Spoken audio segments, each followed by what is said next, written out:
Hello guys, हमारे channel पर आपका स्वागत है। अगर आपको वीडियोस पसंद आ रही हैं तो प्लीज़ लाइक करें, कमेंट करें और शेयर करें। अगर आपने चैनल को अभी तक सब्सक्राइब नहीं किया है तो प्लीज़ चैनल को सब्सक्राइब करें। रिया की दी हुई पेन ड्राइव देखकर आहान के चेहरे के बदले हुए एक्सप्रेशन उसके दिल का हाल बता रहे थे। आज उसे शायद एक ऐसा सच पता चलने वाला था जिसके बारे में वह बहुत सालों से ढूंढने की कोशिश कर रहा था। लैपटॉप पर पेन ड्राइव लगाने के बाद उसकी आंखें लगातार स्क्रीन पर ही थी।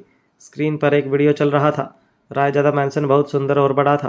वो सूरत का एक अट्रैक्शन पॉइंट था, इसलिए बहुत लोग उनके पीछे वाले लॉन में फ़ोटोज़ और वीडियोज़ क्लिक करते थे। वैसे ही एक फैमिली वहाँ पर अपने बच्चे के साथ वीडियो बना रही थी। एक छोटा लड़का लॉन में भाग रहा था और उसकी माँ उसके पीछे भाग रही थी। ऐसा लग रहा था जैसे उस बच्चे के पिता वो वीडियो बना रहे थे। ये वीडियो उस दिन का था जिस दिन आहान और शनाया की शादी थी। मेन एंट्रेंस पर बहुत भीड़ थी, इसलिए वो लोग पीछे वाले लॉन में थे। रिया ने कहा, जिसने ये वीडियो बनाया है उन्होंने हमें बताया कि रायजादा मैंसन में उस दिन बहुत रौनक थी और शादी का माहौल था, इसलिए वो लॉन के ज़्यादा अंदर नहीं आए थे, बस बाहर बाहर से ही वीडियो बना रहे थे। उन्होंने ये भी कहा कि उन्होंने कभी सोचा नहीं था कि उनके वीडियो में कोई ऐसा आ जाएगा जिससे आपकी ज़िंदगी बदल जाएगी। आहान के दिल की धड़कनें पहले से बढ़ी हुई थी। अब रिया की बातें उसे और बेचैन कर रही थी। जिसने परी को रायजादा मैंसन में छोड़ा था, शायद उसे डर होगा कि उसका फुटेज सीसीटीवी कैमरों में कैप्चर हो जाएगा, इसलिए वो भी पीछे वाले रास्ते से अंदर आया था और अनजाने में ही उस फैमिली के वीडियो में वो कैप्चर हो गया था। रिया ने एक पॉइंट पर इशारा करते हुए कहा, सर यहाँ पर देखिए। दरअसल उस भागते बच्चे के पीछे एक औरत खड़ी थी जिसके हाथ में एक छोटी बच्ची भी थी। दोनों के चेहरे साफ नहीं दिखाई दे रहे थे। आहान के दिल की धड़कनें बहुत बढ़ने लगी। उसने बहुत मुश्किल से अपने आप को संभाला हुआ था। उसने जैसे ही उस बच्ची के कपड़े देखे, उसे याद आया कि उस दिन परी ने भी ऐसे ही कपड़े पहने हुए थे। वो लगातार लैपटॉप की स्क्रीन पर देख रहा था। ऐसा लग रहा था जैसे वो एक भी मोमेंट मिस नहीं करना चाहता था। कुछ सेकंड बाद वो औरत इधर उधर देखकर रायजादा मैंसन की तरफ बढ़ने लगी। अब उस औरत का चेहरा साफ साफ दिखाई दे रहा था। उस औरत का चेहरा देखकर आहान की आंखें बड़ी हो गई। वो अपनी चेयर से खड़ा हो गया। उसने कहा, ऐसा कैसे हो सकता है? ये होना नामुमकिन है। आहान के चेहरे पर हैरानी साफ नजर आ रही थी। वहीं रिया ने कुछ नहीं कहा। वो ये वीडियो पहले ही देख चुकी थी, इसलिए वो जानती थी कि आहान को आगे और शौक लगने वाला है। अगले ही सेकंड उस बच्चे ने अपना मुंह घुमा लिया। अब उसका चेहरा और साफ साफ दिखाई दे रहा था। वो बच्ची कोई और नहीं बल्कि परी ही थी। और कुछ हो या ना हो, पर आहान परी को पहचानने में गलती नहीं कर सकता था। और वो औरत जिसकी गोद में परी थी वो कोई और नहीं बल्कि मयूरी ही थी। आहान ने कभी नहीं सोचा था कि वो औरत मयूरी होगी। उसने मयूरी से इस बारे में बहुत बार पूछा था, पर मयूरी ने हमेशा यही कहा था कि वो इस सब के बारे में नहीं जानती। उसे तो कुछ याद ही नहीं था। और वैसे भी उसने हमेशा यही कहा था कि जब परी उसके पास आई थी तब वो कोमा में थी। अगर मयूरी सच बोल रही थी तो फिर उस दिन परी उसके पास क्यों थी और वो लोग रायजादा मैंसन में क्यों आ रहे थे? आहान के चेहरे पर कन्फ्यूजन, हैरानी और परेशानी सब था। उस वीडियो में जो औरत थी वो काफ़ी हद तक मयूरी जैसी लग रही थी। रिया उसके एक्सप्रेशन अच्छे से समझ रही थी। उसने कहा, जब मैंने पहली बार ये वीडियो देखा था तब मुझे भी इस पर विश्वास नहीं हुआ, इसलिए मैं टेक डिपार्टमेंट से इसे अच्छे से चेक करवाया। इस वीडियो के साथ कोई छेड़खानी नहीं हुई है और ये बिल्कुल रियल और रॉ है। बाद के लगभग पूरे वीडियो में मयूरी और परी के चेहरे साफ साफ नजर आ रहे थे। वो औरत 90% तक मयूरी जैसी ही लग रही थी और अगर मयूरी की कोई जुड़वा बहन नहीं थी तो वो मयूरी के अलावा कोई और हो ही नहीं सकती थी। आहान बार बार वो वीडियो आगे पीछे करके देख रहा था। अगर वो लड़की सच में मयूरी थी, इसका मतलब मयूरी ने आज तक जो भी आहान से कहा था वो सब झूठ था। अब आहान का दिमाग खराब होने लगा था। उसे झूठ और धोखे से नफरत थी। अगर मयूरी ने उसे धोखा दिया तो ये सब सोचकर उसकी सांसें तेज होने लगी, पर उसने किसी तरह अपने आप को शांत किया और खुद से कहा, आहान शांत, तुझे मयूरी पर पूरा भरोसा है। मयूरी ऐसा कुछ नहीं कर सकती, ये बस एक वीडियो ही तो है। ये सब बोलकर वो अपने आप को समझा रहा था। वो किसी भी हाल में ये बात नहीं मान सकता था कि मयूरी का उसके करीब आने के पीछे कोई मकसद था। आहान को इस तरह देखकर रिया ने कहा, सर एक बात और है। ये सुनते ही आहान ने उसकी तरफ देखा। ऐसा लग रहा था जैसे वो जानना चाह रहा हो कि वो अब कौन सा बम फोड़ने वाली है। तभी रिया ने कहा, सर आपको बैंक वाला हादसा याद है? मैंने उसकी भी फुटेज देखी है। उसमें साफ नज़र आ रहा था कि मयूरी बैंक गई थी और उसने ही वहाँ पर रिपोर्ट रखी थी। इसका मतलब क्या मयूरी ने ही वहाँ पर वो रिपोर्ट्स रखी थी। अगर सच में ऐसा था तब तो मयूरी सच में आहान को धोखा दे रही थी। क्या सच में इन सब के पीछे मयूरी का ही हाथ था? क्या आज तक आहान की ज़िंदगी में जो भी हो रहा था उसकी मास्टरमाइंड मयूरी ही थी? रिया को जैसे ही इन सब बातों के बारे में पता चला वो तुरंत आहान के पास आ गई। वो जानती थी कि ये सब बातें कितनी ज़रूरी थी और वो आहान को ये सब बताने में डिले नहीं कर सकती थी। आहान ने उसकी सारी बातें सुनी पर एक भी बात पर रिएक्ट नहीं किया था। वो लगातार उस वीडियो को देख रहा था जिसमें मयूरी परी के साथ रायज़दा मैंसन की तरफ बढ़ रही थी। वो खुद को बहुत शांत रखे हुए पर रिया की हालत ख़राब हो गई थी। वो आहान का टेम्पर अच्छे से जानती थी। उसका माथा पसीने से भीगा हुआ था। वो बस ये प्रार्थना कर रही थी कि आहान कोई भी रैश डिसीजन ना ले ले। ये सब कुछ इतना अजीब था कि रिया को कुछ भी समझ नहीं आ रहा था। तो फिर आहान तो मयूरी से प्यार करता था तो ये सब उसके लिए समझना कितना मुश्किल होगा, ये रिया अच्छे से जानती थी। अगर ये सब शुरू से ही मयूरी का प्लान था तो फिर ये सब करने के पीछे उसका क्या मकसद था? बहुत देर तक वहाँ पर सन्नाटा था। बहुत हिम्मत करके रिया ने पूछा, सर अब हमें क्या करना चाहिए? आप क्या करने वाले हैं? इतने सबूतों के बाद भी आहान मयूरी पर विश्वास करना चाहता था। वो इन सब को झूठ ही मानना चाहता था। शनाया के जाने के बाद उसकी लाइफ बहुत डिप्रेसिंग हो गई थी। वो काम में इतना खो गया था कि वो हंसना भी भूल गया था। पर फिर धीरे धीरे परी और मयूरी के आने के बाद वो फिर से खुश रहने लगा और अब तो वो मयूरी से बेपनाह प्यार करता था। अगर ये सब मयूरी का किया धरा था तो फिर उसे बहुत तकलीफ़ होने वाली थी। अगर कोई अपना ही चोट पहुंचाए तो दुख ज़्यादा होता है। ये बात रिया अच्छे से जानती थी। अगर मयूरी ने आहान को धोखा दिया तो आहान एक बार फिर अकेला हो जाएगा। आहान बहुत देर तक कुर्सी का सहारा लिए बैठा रहा। उसके दिमाग में इस वक्त कुछ चल रहा था और वो इन वीडियोज़ को देख रहा था। बहुत सोचने के बाद उसने एक गहरी सांस ली और कहा, भले ही ये औरत मयूरी जैसी दिख रही है पर ज़रूरी नहीं है कि वो मयूरी ही हो। वो वहाँ से जाने लगी पर आहान ने उसे रोका और कहा, रिया एक काम और करना है। रिया ने पूछा, क्या?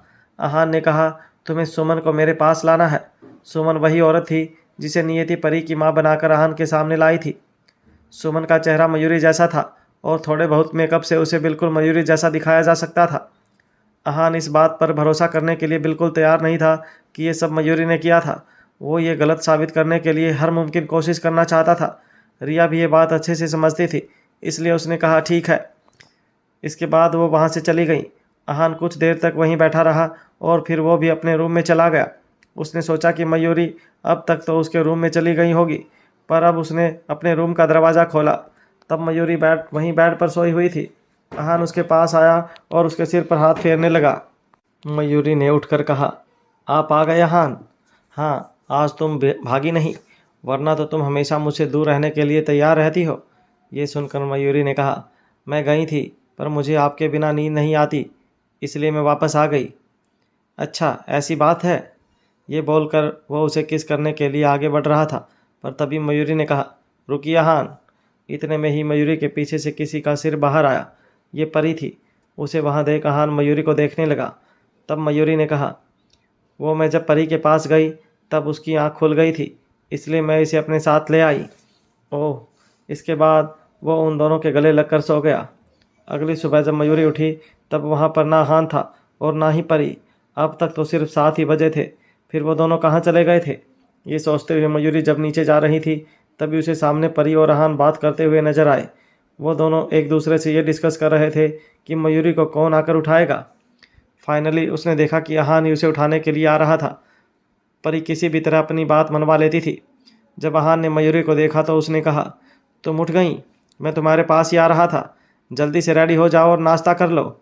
आज हम परी को स्कूल ड्रॉप करने जाएंगे। ये बात सुनकर मयूरी थोड़ा हैरान हो गई क्योंकि जनरली वो परी को ड्रॉप करने नहीं जाते थे।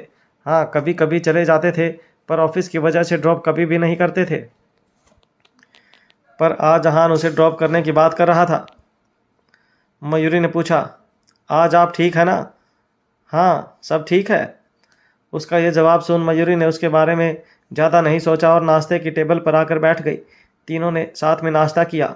परी का स्कूल ड्रॉप करने के बाद वो दोनों ऑफिस आ गए। मयूरी आज बहुत दिनों के बाद ऑफिस आई थी। अपनी ज़िंदगी में हुई उथल पुथल की वजह से वो बहुत परेशान थी, इसलिए उसने कुछ दिन छुट्टी ले ली थी। ऑफिस में वो सबसे पहले बाबू भाई से मिली। जब से बाबू भाई को पता चला था कि मयूरी और आहान की सगाई होने वाली है, तब से वो मयूरी को मयूरी जी कहकर बुलाने लग गए थे। जो उसे बिल्कुल पसंद नहीं आ रहा था। उन्हें देखकर उसने कहा, केम छो बाबू भाई, मैं ठीक हूँ मयूरी जी। ये सुन मयूरी यहाँ नाराज होते हुए बोली, ये आप मेरे साथ इतने फॉर्मल वे में कब से बात करने लग गए? आप मुझे मयूरी ही बुलाइए। उसकी बात सुनकर बाबू भाई के चेहरे पर स्माइल आ गई। उसने कहा, आपके बिना ऑफिस सच में बहुत सूना हो गया था। मयूरी भी मुस्कुरा दी। उसने कहा, अब मैं वापस आ गई हूँ, चलिए फिर बाद में बात करते हैं। इतना बोलकर वो अपने कैबिन में आ गई। मयूरी जब ऑफिस में होती थी तब उसका सारा ध्यान अपने काम पर होता था। उसने अपनी सारी मीटिंग्स अलाइन कर दी थी। वो इतने दिन का अपडेट लेने के लिए तैयार थी। ऑफिस के बीच में वो अपनी पर्सनल लाइफ तो जैसे भूल ही जाती थी और अपना काम पूरी शिद्दत से करती थी। दूसरी तरह आहान के दिमाग में तो जैसे हलचल मची हुई थी। वो अपनी सीट पर बैठा उन वीडियोस के बारे में सोच रहा था। तभी रिया सुमन को लेकर वहां पहुंची। सुमन बहुत घबराई हुई थी। वो अभी अभी अपनी गलतियों की सज़ा काट कर आई थी। उसने पैसों के लिए नियति की बात मान ली थी, पर उसने उसे उसकी गलती के लिए माफ़ नहीं किया था। सुमन जब भी उस दिन के बारे में सोचती थी उसका दिल दहल जाता था। उसने कहा, रायज़ादा साहब। उसे देखते ही आहान ने अपना लैपटॉप उसके सामने कर दिया। उसमें अभी भी वही वीडियो चल रहा था जिसमें एक औरत परी को लेकर रायज़ादा मैंसन में आ रही थी। वह औरत थी तो मयूरी ही, पर हान इस बात को मानने के लिए तैयार ही नहीं था। सुमन ने अब तक अपनी बात नहीं बोली थी, इसलिए उसे उम्मीद थी कि शायद वो मयूरी नहीं बल्कि सुमन ही थी। वहीं सुमन इस वक्त बहुत डरी हुई थी। उस दिन जो कुछ भी हुआ था उसके बाद उसने अपनी गलती की सज़ा भुगत ली थी और अब कुछ भी उल्टा ना करने की उसने कसम सी खा ली थी। नियति की वजह से बात इतनी बढ़ गई थी कि आहान ने पुलिस को बुला लिया था। वो तो सुमन पर ज़्यादा इल्ज़ाम नहीं थे और उसने सब कुछ नियति के कहने पर पैसों के लिए किया था, इसलिए वो थोड़े थोड़े में ही छूट गई, वरना शायद ज़िंदगी भर वो जेल में सड़ती। सुमन बहुत डरी हुई थी। वो नहीं जानती थी कि उसे अचानक वहाँ क्यों बुलाया गया था। उसने वीडियो देखने से पहले कहा, आहान जी, मैंने सच में अब कुछ नहीं किया है। उस वक्त भी नियति ने मुझे पैसों का लालच दिया था, इसलिए मैंने उनकी बात मानी थी। मैं अपने कर्मों की सज़ा भुगत चुकी हूँ। जेल में रहकर मुझे पता चल गया कि मुझे ऐसा नहीं करना चाहिए था। जेल में मेरी तबीयत भी खराब हो गई थी। इतना ही नहीं, मुझे हॉस्पिटल भी ले जाया गया था। मैंने अपना सबक सीख लिया है और अब मैं ऐसा कुछ नहीं करूँगी। मैं अपनी मेहनत से पैसे कमाऊँगी और अपनी ज़िंदगी जीऊँगी। मैं तो आजकल समाज सेवा भी कर रही हूँ। ये बातें सुनकर रिया आगे आई। उसने सुमन को शांत करते हुए कहा, तुम चिंता मत करो। आहान सर को तुम्हें किसी तरह की कोई सज़ा नहीं देनी है। वो बस तुमसे कुछ सवाल पूछेंगे, तुम बस उसके सच में जवाब दे देना, पर याद रखना सच ही कहना। ये सुनकर सुमन ने कहा, हाँ हाँ, मैं सब सच कहूँगी, एक भी बात झूठ नहीं बोलूँगी। आहान ने लैपटॉप की तरफ इशारा किया और कहा, क्या इस वीडियो में जो औरत है वो तुम हो? सुमन ने वीडियो को बहुत ध्यान से देखा और कहा, नहीं, इस वीडियो में जो औरत है वो मैं नहीं हूँ। आहान ने फिर कहा, अच्छे से देखो और सोच समझ कर जवाब दो, क्या इस वीडियो में जो औरत है वो तुम हो? ये औरत 50% तुम्हारे जैसे ही दिख रही है। अब तक आहान के मन में एक आस थी कि शायद वो औरत मयूरी नहीं थी, पर सुमन की बात सुनकर उसकी आस टूट गई थी। जब आस टूटती है तब आवाज़ तो नहीं होती, पर उसका शोर बहुत तेज़ होता है जो सबको सुनाई भी नहीं देता। आहान के साथ भी कुछ ऐसा ही हुआ था।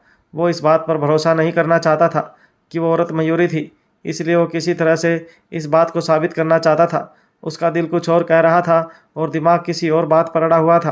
तभी सुमन ने कहा, मैं बिल्कुल सच कह रही हूँ, ये औरत मैं नहीं हूँ। इस वीडियो के नीचे जो डेट दी हुई है उस डेट पर मैं इंडिया में थी ही नहीं। आप चाहें तो ट्रैवल एजेंसी और एम्बेसी से पता कर सकते हैं। सुमन के पास ये साबित करने के बहुत सारे रास्ते थे कि वो उस डेट को इंडिया में थी ही नहीं। उसकी बात सुनकर आहान ने रिया को कुछ इशारा किया जिसे वो तुरंत समझ गई। उसने तुरंत किसी को कॉल लगाया और इस बात को क्रॉस चेक करने लगी। अचानक से सुमन ने वीडियो फिर से देखा और अगले ही पल उसने कहा, मैंने इस औरत को कहीं देखा है। फिर वो कुछ सोचने लगी और कुछ सेकंड्स बाद उसने कहा, अरे हाँ, ये तो वही है ना जो उस दिन आपके घर पर थी जब मैं नियति के साथ आई थी। आप शायद उसे जानते ही होंगे, तो आप उससे ही क्यों नहीं पूछते? सुमन ने अपनी बात बोली थी कि इतने में रिया आहान के पास आई और उसने कहा, सर सचमुच सुमन सही कह रही है। जब परी रायज़ादा मैंसन आई थी तब सुमन इंडिया में नहीं थी, वो बाहर घूमने गई हुई थी। इसका मतलब तो यही था कि सुमन सच बोल रही थी। आहान सामने दिख रहे सच पर विश्वास नहीं करना चाहता था। वो ये एक्सेप्ट नहीं करना चाहता था कि मयूरी ने आज तक उससे जो भी कहा वो सब झूठ है। मयूरी की कही एक एक बात और एक एक एक्शन सिर्फ एक धोखा था और एक झूठ था। अहान इन सब बातों में खोया हुआ था। तभी उसका फ़ोन बजने लगा।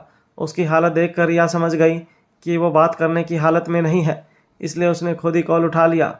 सुमन अब तक वहीं खड़ी थी और अहान को देख रही थी। उसे अब तक समझ नहीं आ रहा था कि उसने मयूरी से ये सवाल क्यों नहीं किया और उसे क्यों बुलाया। जैसे ही रिया ने बात करके फ़ोन रखा, उसके चेहरे के एक्सप्रेशन साफ बता रहे थे कि कुछ ठीक नहीं है। वो अहान के ऊपर एक और बम फोड़ने वाली थी। वो घबराते हुए अहान के पास आई और उसने कहा, सर हॉस्पिटल से कॉल था। कल हमने उन्हें मयूरी के बारे में सब कुछ बताने के लिए कहा था। हाँ, तो क्या पता चला?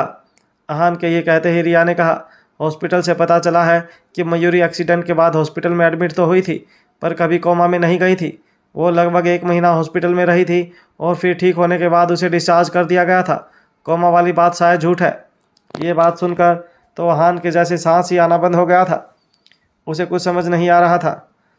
उसने अपनी टेबल पर रखा कांच का शो पीस उठाया और उसे जोर से पटक दिया। उसकी सरकत से सुमन और रिया दोनों घबराकर कुछ कदम पीछे हो गईं। अहान को जब गुस्सा आता था तब वो बहुत डेंजरस दिखाई देता था। रिया को इस बात का अंदाज़ा था, पर फिर भी हर बार डर जाती थी। पर सुमन ने उसे ऐसे पहले बार देखा था, इसलिए उसके तो जैसे पसीने ही छूट गए थे। अहान ने गुस्से में चिल्लाते हुए कहा, ये सब क्या चल रहा है? उसका गुस्सा जाहिर भी था। उसने आज तक मयूरी पर कभी शक नहीं किया। हमेशा यही सोचा कि मयूरी ऐसा कुछ नहीं कर सकती। वीडियो देखने के बाद भी उसने इस बात पर यकीन करने से मना कर दिया। उसने हमेशा यही सच माना कि वो सच में कोमा में थी। पर आज जो उसे पता चला, उससे वो बहुत दुखी तो हुआ ही था, साथ में उसे बहुत गुस्सा भी आ रहा था। मयूरी ने सब कुछ जानबूझकर किया था। यह सब करने के पीछे उसका क्या मकसद था, ये अभी कोई नहीं जानता था। पर मयूरी ही मास्टरमाइंड थी, जिसने परी को रायजादा मैंसन भेजा था और फिर खुद भी आ गई थी। अहान को कई बार सूजल पर शक हुआ, पर उसने मयूरी पर कभी शक नहीं किया। उसने जब से वो वीडियो देखा था, तब से वो यही साबित करना चाहता था कि मयूरी कुछ गलत नहीं कर सकती थी, पर एक के बाद एक वो खुद ही गलत साबित हो रहा था। अब तो ये तक सोच रहा था कि क्या इस सब में मयूरी और सूजल मिले हुए हैं। जब वो इसी सोच में गुम था, तभी रिया ने कहा, सर आपके हाथ से तो खून बह रहा है। गुस्से में वो कांच का शोपीस तोड़ते वक्त एक कांच का टुकड़ा उसके हाथ पर लग गया था। पर उसने रिया की बात पर ध्यान नहीं दिया, बल्कि वीडियो देखते हुए कहा, मयूरी इस वक्त कहाँ है? रिया ने उसे बताया, उनकी कोई आउटडोर मीटिंग तो नहीं थी, शायद वो ऑफिस में ही होंगी। मैं उन्हें कॉल करूं? अहान कुछ कह पाता उससे पहले ही उसके कैबिन के दरवाजे पर किसी ने नॉक किया। पहले तो अहान ने कोई जवाब नहीं दिया, पर फिर कुछ सेकंड बाद कहा, कम इन। दरवाजे के पास मयूरी ही खड़ी थी। उसके हाथ में कुछ फाइल्स थी जो वो अहान से चेक करवाने के लिए आई थी। वो अंदर आते हुए बोली, आप अंदर ही थे तो इतनी देर से कुछ बोल क्यों नहीं रहे थे? अंदर आते आते जब उसने सुमन को देखा तो वो वहीं रुक गई। उसने पूछा, क्या बात है, कुछ हुआ है क्या? उसने सबसे पहले अहान की तरफ देखा था। आज पहली बार था जब मयूरी को अहान की आंखों में देखकर डर लग रहा था। वो जब भी अहान की आंखों में देखती थी, उसे अपने लिए प्यार दिखाई देता था, पर आज उसे गुस्सा और उदासी दिखाई दे रही थी।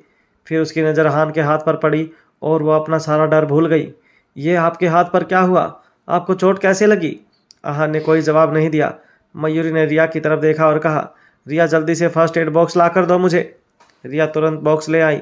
मयूरी के अंदर की नर्स और गर्लफ्रेंड इस वक्त दोनों जाग गई थी। वो लगातार अहान को डांट रही थी और कह रही थी, आप अहान आप ऐसा क्यों करते हैं? आप क्या कर रहे थे जो आपको इतनी चोट लग गई? आप अपना ध्यान क्यों नहीं रखते? और ये क्या, हर जगह कांच के टुकड़े फैले हैं। आपको किस बात पर इतना गुस्सा आ रहा था जो आपने ऐसा किया? आपने कभी सोचा है कि अगर आपको कुछ हो गया तो परी और मेरा क्या होगा? आप क्यों ऐसा कुछ करते हैं जिससे हमें तकलीफ हो? आपको किस बात से गुस्सा आ रहा था, बताइए ना मुझे। मयूरी जब भी परेशान होती थी, वो लगातार बोलती ही जाती थी। आज भी ऐसा ही हो रहा था। वो लगातार बोल रही थी। वो अहान को ऐसे तकलीफ में नहीं देख सकती थी। अहान को साफ नजर आ रहा था कि उसकी आंखों में उसके लिए कितना प्यार था। मयूरी की आंखों में सच्चाई साफ झलक रही थी। अहान की हालत ऐसी थी कि वो मयूरी से कोई सवाल भी नहीं कर सकता था। उसे समझ नहीं आ रहा था कि उसका प्यार सच था या नाटक।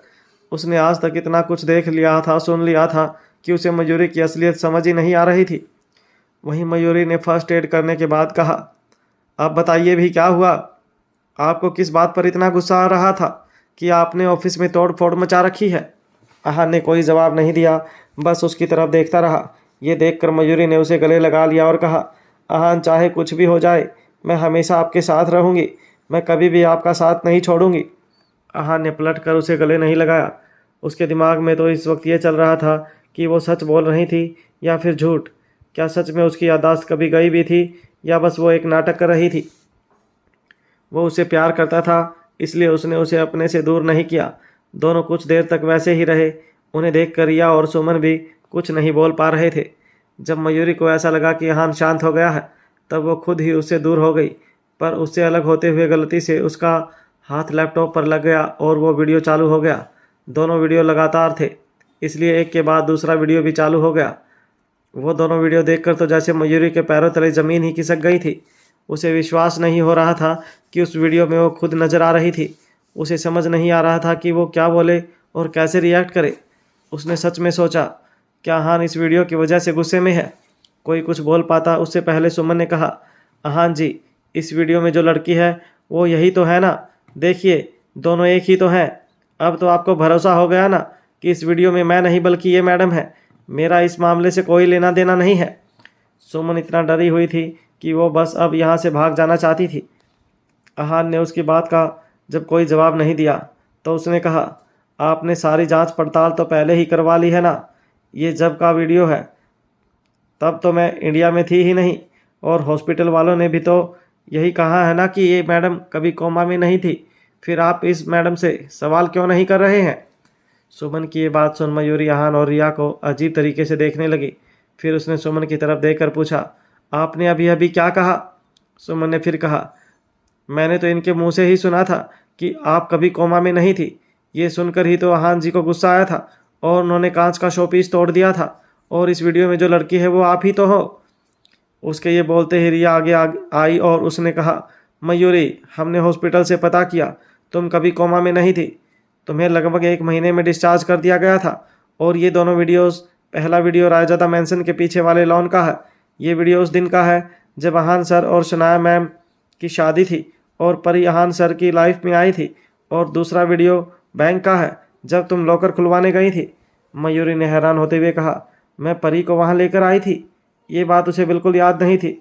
उसे तो कुछ भी समझ नहीं आ रहा था। उसने एक बार फिर वो वीडियो देखा।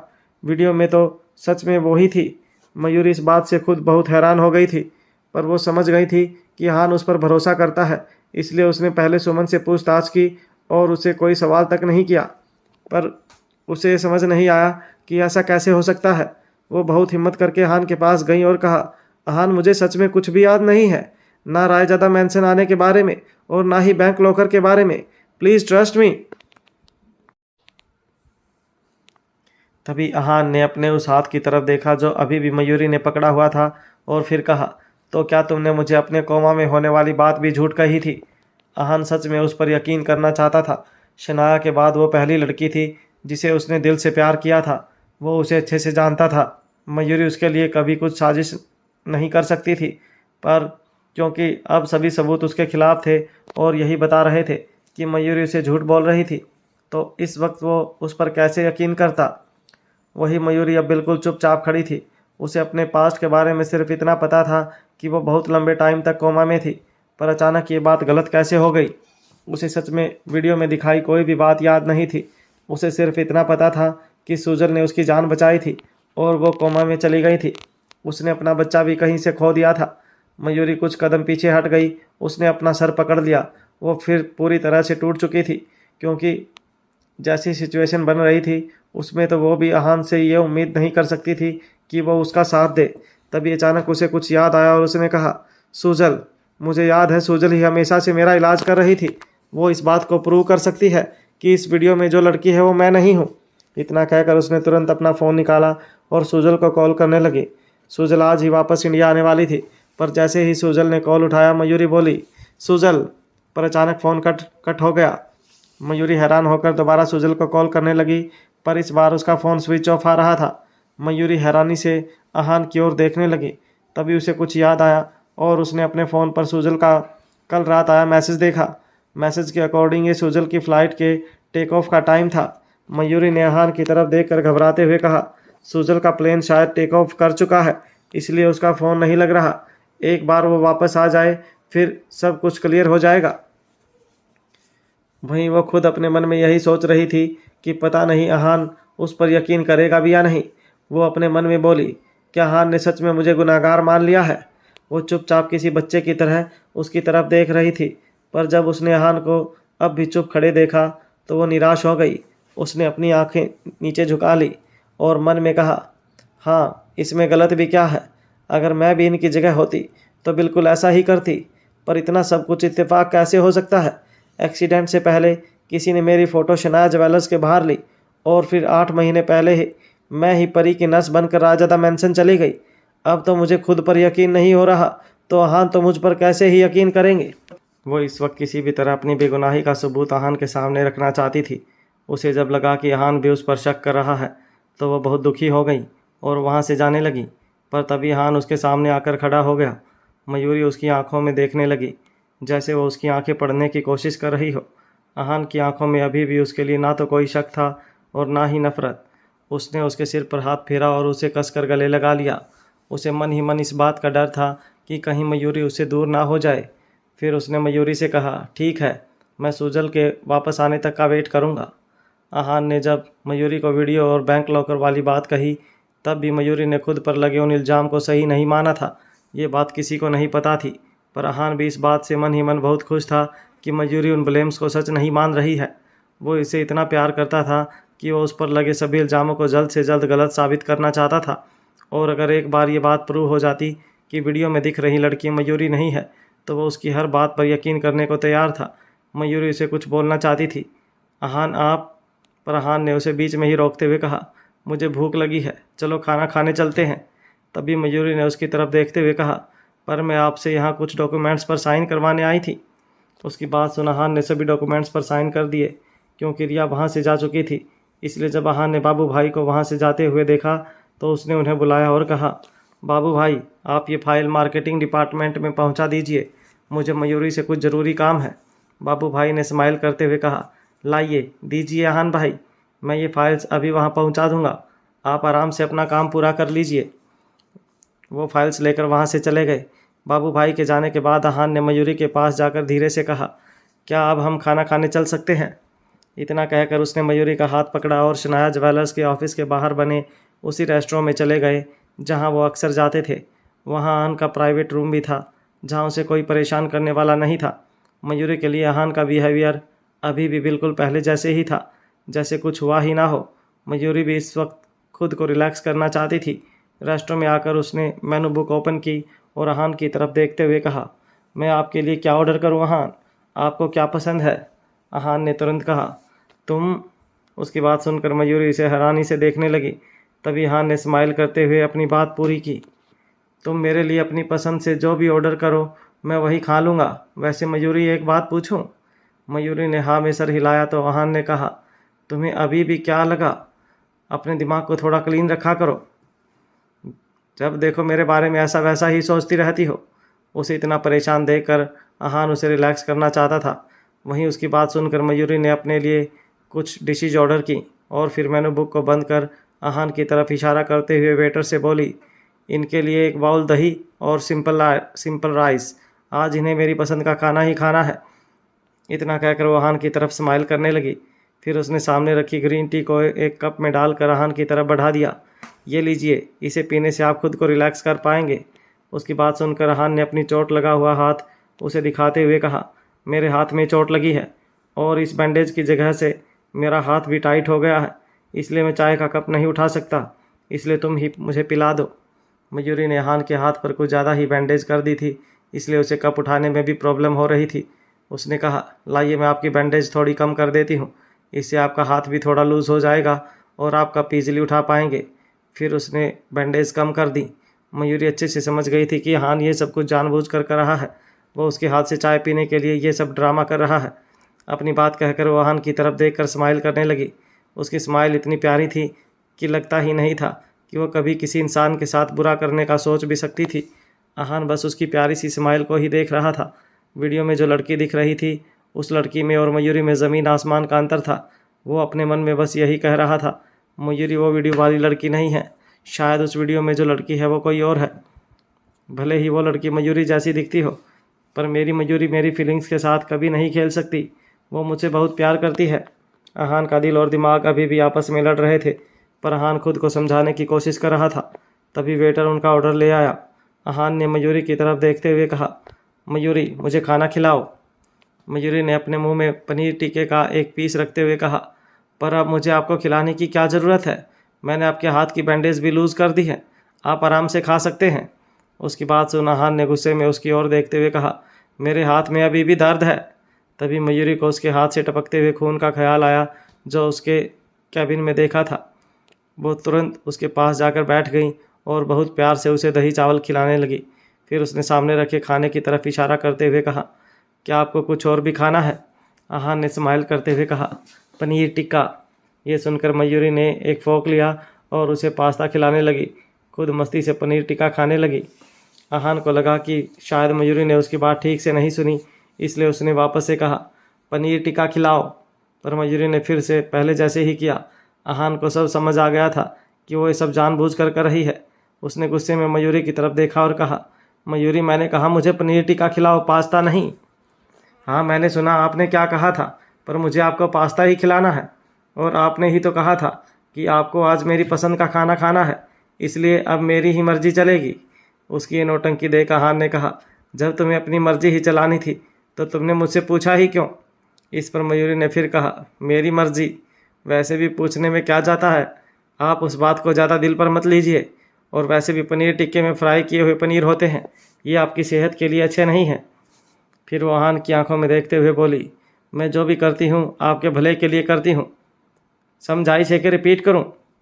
अहान ने मुंह लटकाते हुए कहा, मयूरी मुझे चोट लगी है, मैं अभी पेशेंट हूँ, तुम्हें थोड़ा तो मेरा ध्यान रखना चाहिए। आपने खुद अपने आप को चोट लगाई है तो ऐसे मुंह लटकाकर मत दिखाइए, और मैं आपका ख्याल ही तो रख रही हूँ। इतना कहकर उसने जल्दी से उसकी एक फ़ोटो ले ली और बोली, ये फ़ोटो मैं अब परी को दिखाऊंगी ताकि वो आपकी जैसी नौटंकी ना करे।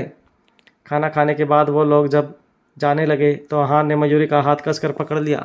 वो अक्सर उसका हाथ पकड़ता था, पर आज उसकी पकड़ थोड़ी ज़्यादा मजबूत थी। मयूरी ने भी ये बात फील की थी कि आज अहान बार बार उसका हाथ पकड़ रहा था और उसे खुद से दूर नहीं जाने दे रहा था। वो मन ही मन इस बात से डर रहा था कि कहीं वो उसे छोड़कर कहीं चली ना जाए। यही सब नोटिस हुए मयूरी भी उसकी तरफ देख रही थी। तभी अहान ने कहा, क्या हुआ, तुम मुझे ऐसे क्यों देख रही हो?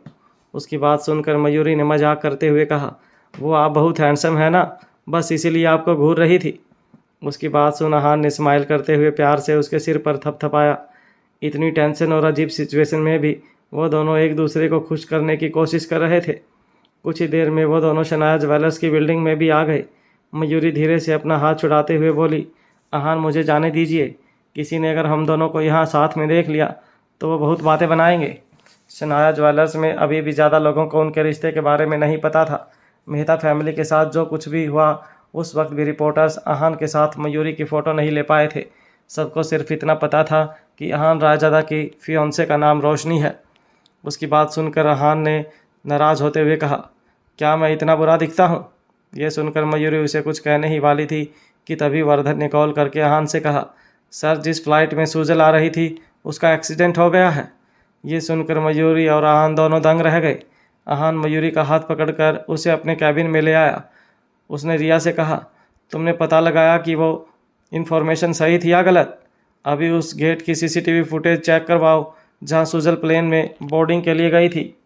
उसकी बात सुनकर रिया हाँ में सिर हिलाकर वहां से चली गई। अहान तुरंत अपना कंप्यूटर ऑन करके इंटरनेट पर प्लेन एक्सीडेंट की न्यूज़ पढ़ने लगा। कुछ ही देर में रिया ने आकर बताया, सर मैंने पैसेंजर लिस्ट चेक करवाई है, जिस प्लेन में सुजल आ रही थी उसी प्लेन का एक्सीडेंट हुआ है। मैंने सीसीटीवी कैमरा भी चेक करवाए हैं, इस फुटेज में सुजल भी बोर्ड करने वाले गेट पर दिखाई दी है। उसने आगे कहा, इसका मतलब सुजल अब नहीं रही। रिया के शब्द सुनते ही मयूरी को जैसे जोर से झटका लगा। वो बस अहान और रिया की तरफ देखे जा रही थी। रिया के कहे शब्द उसके कानों में बार बार सुनाई पड़ रहे थे। इस वक्त उसे अहान के सामने अपनी बेगुनाही साबित करने की टेंशन नहीं थी। वो तो बस सुजल को अपने सामने सही सलामत देखना चाहती थी। उसने धीरे से कहा, नहीं, सुजल को कुछ नहीं हो सकता। इससे पहले कोई उसे कुछ भी कह पाता वो पीछे मुड़ी और कैबिन से बाहर आ गई। मयूरी, आहान पीछे से चिल्लाया, पर तब तक मयूरी उसकी आंखों से ओझल हो चुकी थी। आहान ने एक मुक्का जोर से टेबल पर मारा और गुस्से में कहा, यह कैसे हो सकता है? जैसे ही मयूरी सनाया ज्वेलर्स की बिल्डिंग से बाहर निकली, उसका फ़ोन बजने लगा। वो फ़ोन एयरलाइंस कंपनी से था। फ़ोन बजने की आवाज़ से उसे यकीन हुआ कि वो सब उसका वहम नहीं बल्कि सब कुछ सच था। फिर वो रायज़दा मैंसन चली गई। उसे वहाँ देखकर घर के नौकर ने कहा, मयूरी मैडम, आप ऑफिस नहीं गई? मयूरी ने कुछ देर तक कोई जवाब नहीं दिया। फिर अचानक कहा, मैं कुछ लेने आई हूँ। नौकर ने पूछा, क्या मैं आपकी कुछ मदद कर दूँ? मुझे बता दीजिए आपका क्या चाहिए। मयूरी ने ना में अपना सिर हिला दिया। नहीं, उसकी ज़रूरत नहीं है, मैं खुद ले लूँगी। इतना कहकर वो आहान के कमरे के सामने जाकर रुक गई। उसकी आंखें लाल हो चुकी थी। उसे समझ नहीं आ रहा था कि वो नौकर को कैसे बताए कि वो यहाँ अपना सारा सामान पैक करके ले जाने आई थी, क्योंकि वो तो ये भी नहीं जानती थी कि वीडियो में जो औरत थी वो कोई और थी या वो खुद। अब ऐसा कुछ नहीं बचा था जिससे वो आहान को अपनी बात प्रूव कर सके। मयूरी वहीं ज़मीन पर बैठ गई। उसने सबसे सूजल के बारे में सुना था। तब से वो बहुत परेशान हो गई थी। अब उसके सिर में भी बहुत ज़्यादा दर्द हो रहा था। उसके दिमाग में अलग अलग तस्वीरें आ रही थी, पर सब कुछ धुंधली थी। वो कुछ भी याद नहीं कर पा रही थी। वो अपने मन में यही सोच रही थी, अगर मैं पहले से ही जानती कि परी मेरी ही बेटी है, तो फिर मुझे वो डीएनए रिपोर्ट उस बैंक लॉकर में रखने की क्या ज़रूरत थी? आखिर मैं अपनी ही बेटी को इतने वक्त तक खुद से अलग क्यों करूँगी? ऐसे ना जाने कितने ही सवाल उसके दिमाग में घूम रहे थे, पर बाकी सभी को यही लग रहा था कि ये उसकी साजिश थी। जो भी सबूत सामने आए थे, उन्हें देखकर कोई भी यही कहता कि उसने आहान से छिपकर उसकी बेटी को जन्म दिया और फिर उसे उसके पास भेजा। फिर याददाश्त खोने का नाटक करके और परी की नर्स बनकर वो वापस आहान और अपनी बेटी के करीब आना चाहती थी। ये सब बातें यही दिखा रही थी कि मयूरी ने ये सब कुछ आहान से शादी करने के लिए किया था। उसने धीरे से कहा, क्या आहान भी मेरे बारे में यही सोचते होंगे? नहीं, ऐसा नहीं हो सकता। उन्होंने मुझे कहा था कि वो मुझ पर यकीन करते हैं और वो सुजल के वापस आने तक वेट भी करेंगे, पर अब तो सुजल कभी वापस नहीं आएंगी। अब मैं क्या करूं? मुझे कुछ समझ नहीं आ रहा। अगर मैंने खुद को सही साबित नहीं किया तो आहान मुझे हमेशा धोखेबाज समझेंगे। नहीं, मुझे सच का पता लगाना होगा। मयूरी अपने आप को संभालते हुए आहान के रूम में गई और उसकी अलमारी से अपने सारे कपड़े बाहर निकालने लगी। आहान प्यार से उसका सारा सामान अपने कमरे में ही ले आया था। मयूरी को बार बार आहान के साथ बिताए वो खूबसूरत मोमेंट्स याद आने लगे थे, पर अब सब कुछ बदल चुका था। आहान के रूम से सामान पैक करके वो परी के रूम में गई। उसके रूम में हर चीज़ पिंक कलर की थी। तभी मयूरी ने वहाँ परी का छोटा सा पिगी टॉय देखा। उसने अपने सामान से मम्मा पिगी टॉय निकाल कर परी के बेबी पिगी टॉय के साथ रख दिया। फिर वो परी को याद करते हुए खुद से बोली, परी, बी ए गुड गर्ल। मैं तुम्हारे लिए मम्मा पिगी टॉय छोड़कर जा रही हूँ। मैं तुम्हारी सुजल आंटी को ढूंढकर जल्द ही तुम्हारे पास वापस आऊँगी। मयूरी को अभी भी इस बात पर यकीन नहीं था कि सुजल मर चुकी है। वो जब तक सुजल की बॉडी अपनी आंखों से नहीं देख लेती, तब तक वो उसके मरने वाली बात पर यकीन नहीं कर सकती थी। फिर उसने अपना सामान लिया और सुजल के घर चली गई। सुजल ने अपने अपार्टमेंट की कीज़ मयूरी को भी दी हुई थी। सुजल का अपार्टमेंट एक छोटा 2 रूम वाला फ्लैट था। सुजल ने वहाँ सभी चीज़ें बहुत अच्छे से सजाई हुई थी। मयूरी जब उसके बेडरूम में गई तो उसे वहाँ एक ड्रेस दिखाई दी जो उसी ने सुजल को गिफ्ट की थी। सुजल वैसे ड्रेसेस नहीं पहनती थी, इसलिए मयूरी ने ज़बरदस्ती उसे वो ड्रेस गिफ्ट की और पहनने को कहा। वो ड्रेस मयूरी ने खुद भी ट्राई की थी। वो उसे पहनने के बाद बहुत खूबसूरत लग रही थी। मयूरी ने सोचा था कि सुजल वो ड्रेस कभी नहीं पहनेगी, क्योंकि उसे सिंपल ड्रेसेस पहनना ही पसंद था। पर वो ड्रेस जिस तरह अभी उसके रूम में टंगी हुई थी, उसे देखकर साफ पता लग रहा था कि उसने ये ड्रेस पहनी थी। वो रूम के बाहर आ गई। उसे अपनी पुरानी बातें याद आने लगी थी। जब उसे होश आया था कि वो बिल्कुल किसी छोटे बच्चे की तरह रिएक्ट कर रही थी। वो ब्रश करना, नहाना, कपड़े पहनना, बातें करना, चलना सब भूल चुकी थी। सुजल ने ही उसे ये सब सिखाया था। यहाँ तक कि मयूरी को शूलेस बांधना भी सुजल ने ही बताया था। जब मयूरी को होश आया तो उसे कुछ याद नहीं था। तब सुजल ने ही उसे उसका आइडेंटिटी कार्ड दिखाया था और उसका नाम बताया था। एक बार जब मयूरी बहुत इमोशनल हो गई थी तो वो रोते हुए कह रही थी, सुजल, तुम्हारे बिना मेरा क्या होगा? उस वक्त सुजल ने उसे कहा था, डरो नहीं मयूरी, मैं हमेशा तुम्हारे साथ रहूँगी। उसकी बात सुनकर मयूरी को लगा जैसे उसे उसकी फैमिली मिल गई हो। उसने हमेशा उसकी बहुत हेल्प की थी और उसकी जान बचाई थी। अगर तब सुजल नहीं होती तो मयूरी भी आज जिंदा नहीं होती। ना सिर्फ अहान को बल्कि एक बार मयूरी को भी सुजल पर शक हुआ था, पर उसने तुरंत वो शक अपने दिमाग से बाहर निकाल दिया, क्योंकि उसे सुजल पर पूरा विश्वास था कि वो कभी भी उसे नुकसान नहीं पहुंचा सकती थी। पर आज यहाँ कुछ तो ऐसा था जो मयूरी नहीं चाहती थी, इसलिए वो उसके वापस लौटने का इंतजार करना चाहती थी। मयूरी के लिए वो एक दिन बहुत बड़ा था, क्योंकि उस एक दिन ने उसकी पूरी ज़िंदगी बदल कर रख दी थी। उसे कुछ समझ नहीं आ रहा था। उसकी आंखों के सामने अभी भी सुजल ही घूम रही थी। वो थक कर बेड पर लेट गई। उसकी आंखों से आंसू रुकने का नाम ही नहीं ले रहे थे। फिर रोते रोते न जाने कब उसकी आंख लग गई। वहीं दूसरी तरफ शनाया ज्वेलर्स के ऑफिस में जब अहान ने मयूरी को खुद के सामने से इस तरह जाते हुए देखा तो वो उससे नाराज हो गया और वहीं बैठकर लैपटॉप पर अपना काम करने लगा। तभी रिया ने अपना सिर झुकाते हुए कहा, सर, अगर सच में उस प्लेन का एक्सीडेंट हुआ है तो सुजल के बचने की उम्मीद बिल्कुल नहीं है। आखिर 10,000 फीट की ऊंचाई से गिरने के बाद कोई इंसान कैसे बच सकता था।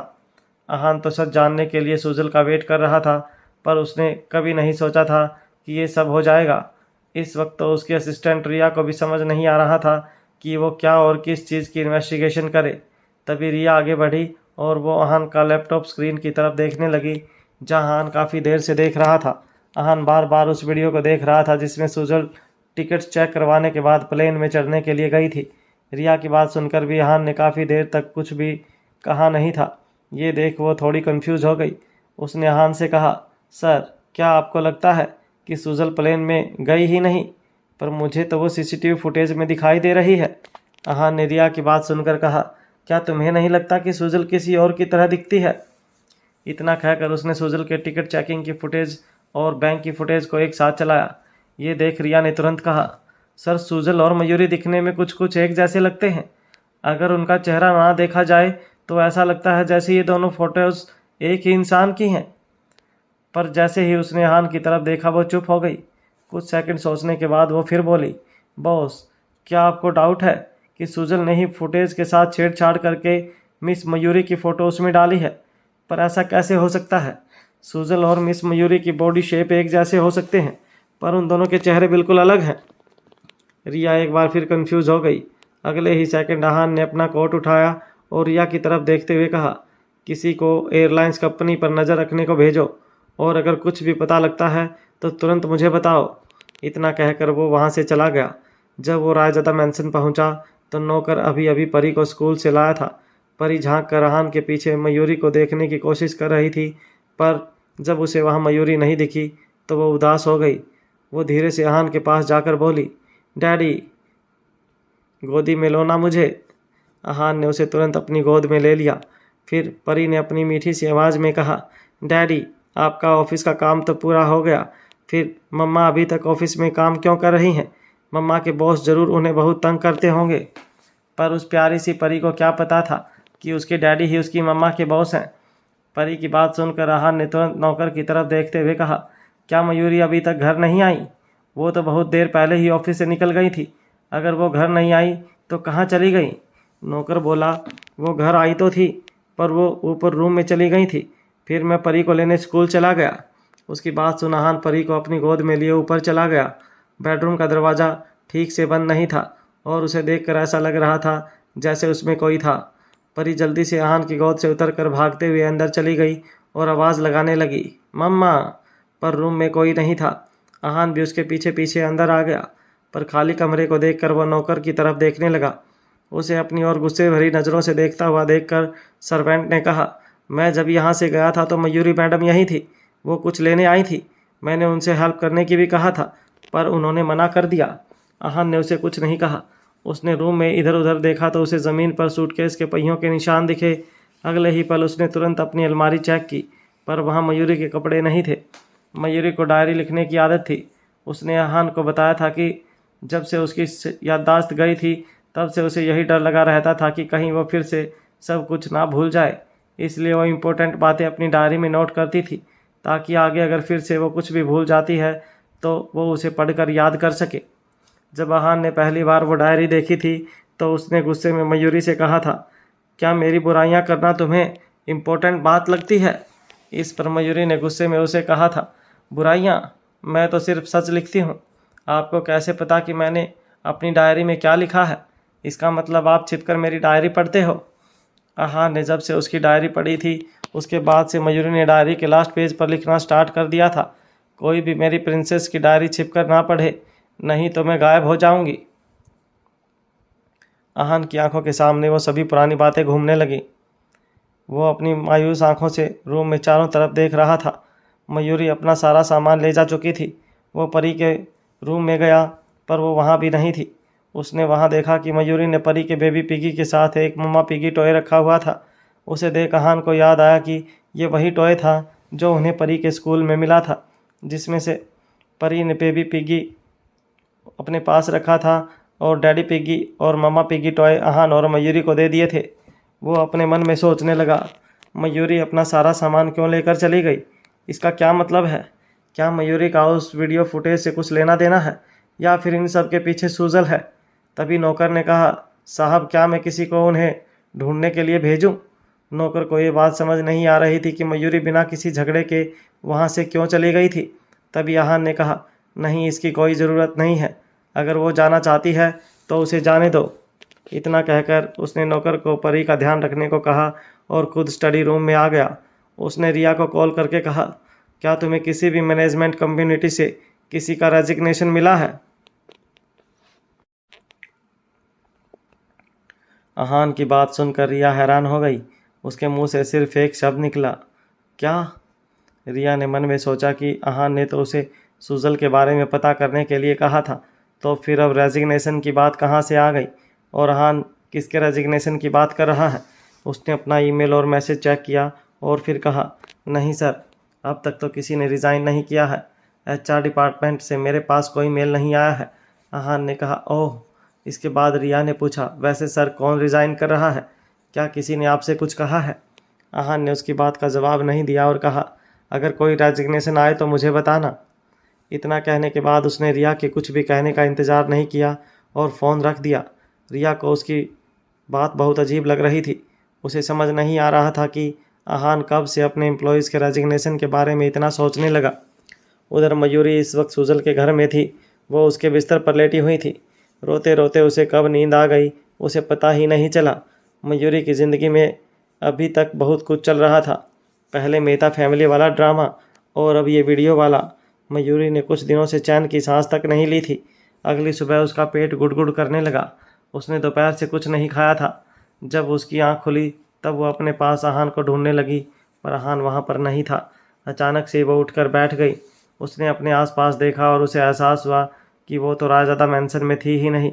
वो वहाँ से अपना सारा सामान लेकर सुजल के घर आ गई थी। उसे आहान और परी की बहुत याद आ रही थी। वो काफ़ी देर तक बिस्तर पर बैठी रही और बैठे बैठे उसकी आंखों से आंसू आने लग गए। वो काफ़ी देर तक रोती रही, पर फिर उसने खुद को संभाला और समझाया, मयूरी, आहान ने तुझे नहीं छोड़ा है, बल्कि तू खुद अपनी मर्जी से रायज़ादा मैंसन छोड़कर आई है। रोना बंद कर और ऑफिस के लिए तैयार हो जा। वो बेड से उठी और बहुत हिम्मत करके तैयार होने चली गई। तैयार होकर वो थोड़ा फ्रेश महसूस कर रही थी। ऑफिस जाने से पहले उसने एयरलाइंस में कॉल करने की सोची। जैसे ही उसने फ़ोन पर बात करने के बाद फ़ोन रखा, उसके चेहरे पर मायूसी थी। सुजल का अब तक कुछ पता नहीं चला था। निराश होकर वो ऑफिस के लिए निकल गई। टैक्सी में बैठने से पहले उसने अपने लिए नाश्ता पैक करवा लिया। वो अपने ही ख्यालों में खोई हुई थी। टैक्सी में भी वो लगातार उस वीडियो, आहान, परी, सुजल और अपने आप को बेगुनाह साबित करने के बारे में सोच रही थी। टैक्सी ऑफिस के आगे आकर रुक गई थी, पर मयूरी को इस बात का एहसास ही नहीं हुआ। वो अपनी ही सोच में खोई हुई थी और काफ़ी देर टैक्सी में बैठी रही। जब ड्राइवर ने उसे आवाज़ दी, मैडम, मैडम, तब मयूरी अचानक से अपने ख्यालों से वापस हकीकत में आई। उसने हड़बड़ाते हुए कहा, हाँ हाँ हाँ, क्या हुआ? तब ड्राइवर ने कहा, आपकी लोकेशन आ गई है। मयूरी ने खिड़की के बाहर देखा तो सच में ऑफिस आ गया था और उसे पता ही नहीं चला था। उसने कहा, थैंक यू। फिर ड्राइवर को पैसे दे देने के बाद वो ऑफिस की तरफ जाने लगी। उसने देखा कि गेट पर आहान खड़ा था। सुनहरी धूप से आहान का चेहरा चमक रहा था और ऐसा लग रहा था जैसे वो किसी का इंतज़ार कर रहा था। मयूरी धीरे धीरे आगे बढ़ रही थी। दोनों की नज़रें एक दूसरे से मिली, पर दोनों ने ना कुछ कहा और ना ही कोई एक्सप्रेशन दिया। पर मयूरी ने मन में सोचा, आज आहान जल्दी ऑफिस कैसे आ गए हैं? अहान आज सच में बहुत जल्दी ऑफिस आ गया था। जल्दी आकर वो मेन गेट पर खड़ा हो गया और मयूरी के आने का इंतज़ार करने लगा था। पूरे ऑफिस में इस बात को लेकर बात हो रही थी। सबके मन में अलग अलग सवाल आ रहे थे। किसी को भी समझ नहीं आ रहा था कि अहान इतनी जल्दी ऑफिस क्यों आया था। सब आपस में बातें कर रहे थे। अहान सर, आज इतना जल्दी क्यों आए हैं? आज ऑफिस में कोई मीटिंग या इवेंट है क्या? पता नहीं, मैंने ऐसा कुछ सुना तो नहीं है। अगर कोई बड़ा इवेंट होता तो अहान सर और मयूरी ऑफिस में हंगामा कर देते और सबसे काम करवाते। ये सब छोड़ो, ये देखो कि आज तो सुबह सुबह अहान सर के हैंडसम चेहरे के दर्शन हो गए।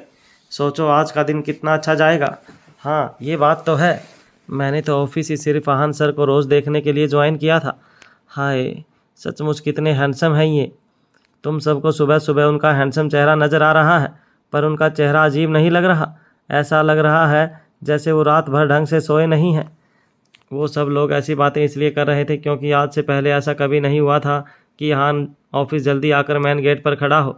मयूरी ने ये बातें अभी भी नहीं सुनी थी। उसके दिमाग में सब तो बस वही चल रहा था कि उसे आगे बढ़कर अहान से बात करनी चाहिए या फिर चुपचाप अंदर चले जाना चाहिए। वो कुछ भी कह पाती उससे पहले अहान ने उसके हाथ में खाने का पैकेट देखा और मुंह फेर कर वहाँ से चला गया। उसे ऐसा लगा जैसे मयूरी उसके बिना ज़्यादा खुश थी। जहाँ अहान पूरी रात सो नहीं पाया था, मयूरी बहुत फ्रेश लग रही थी और उसके हाथ में खाने का पैकेट भी था।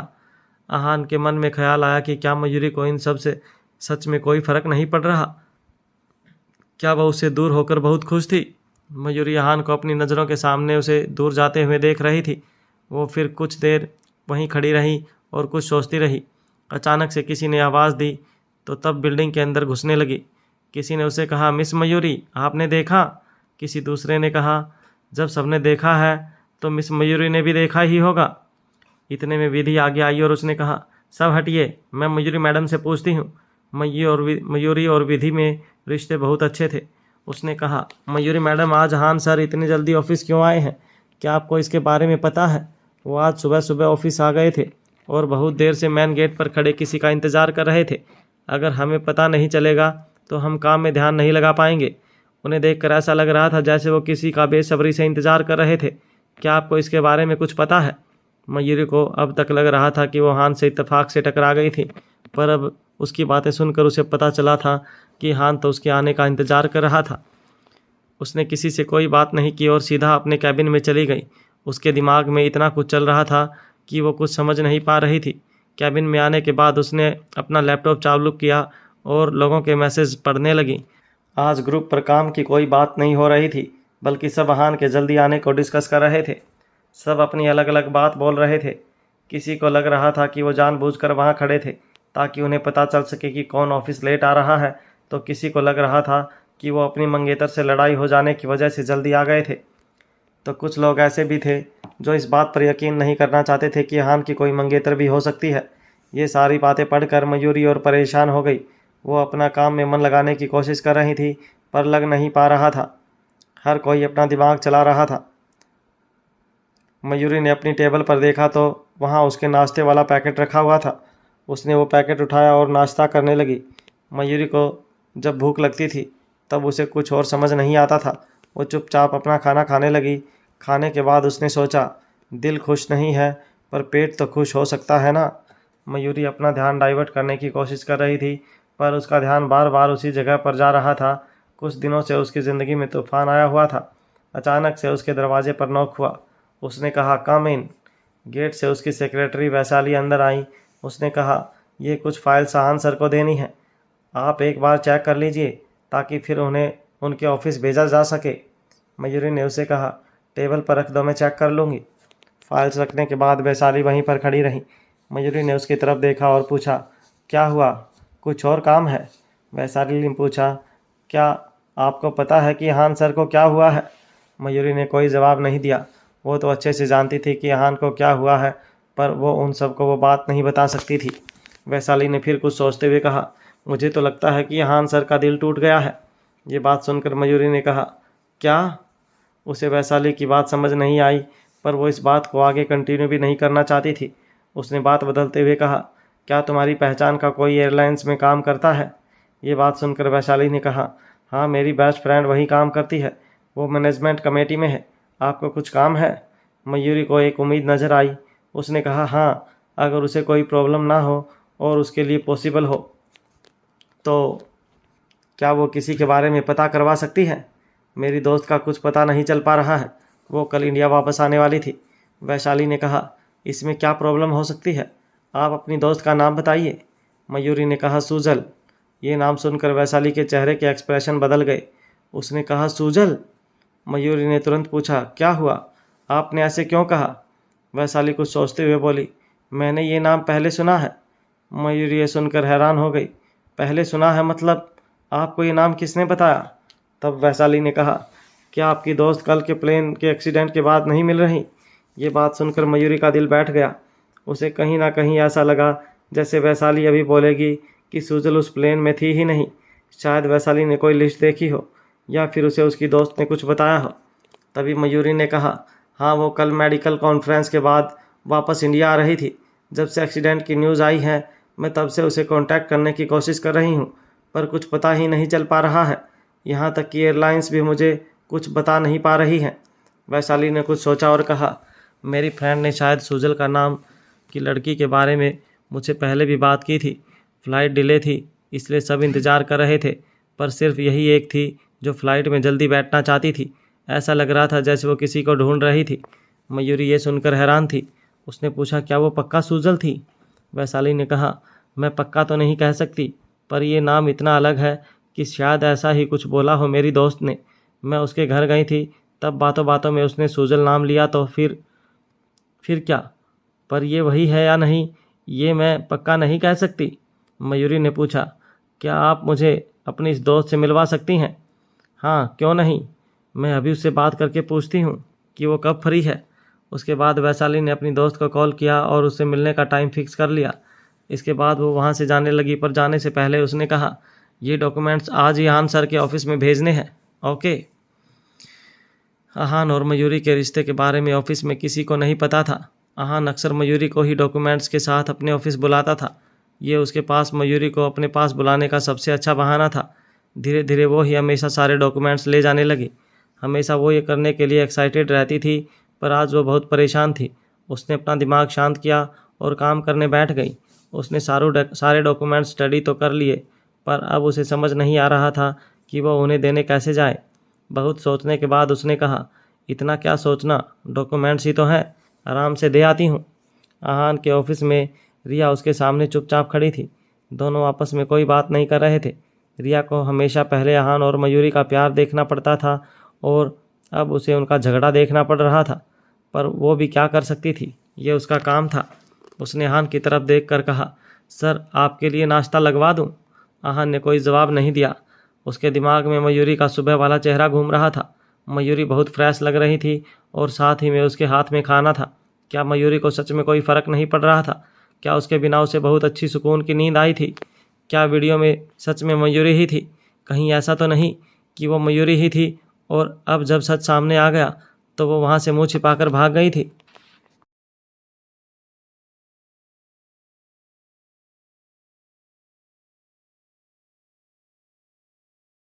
हेलो गाइस, हमारे यूट्यूब चैनल पर आपका स्वागत है। अगर आपको वीडियोस पसंद आ रही हैं तो प्लीज़ लाइक करें, कमेंट करें और शेयर करें। अगर आपने चैनल को अभी तक सब्सक्राइब नहीं किया है तो प्लीज़ चैनल को सब्सक्राइब करें। आहान अपने कैबिन में बैठा मयूरी के बारे में सोच रहा था। जब रिया ने आहान के लिए ब्रेकफास्ट लाने को कहा तो पहले तो उसने मना कर दिया, फिर अचानक खूब सारा ब्रेकफास्ट लाने को कहा। रिया को उसकी ये बात समझ नहीं आई। रिया उसके लिए ब्रेकफास्ट लेने जा ही रही थी, तभी डिज़ाइन डिपार्टमेंट की मैनेजर उसके कैबिन में आ गई। उसे देख आहान ने एक बार फिर कहा, वेट।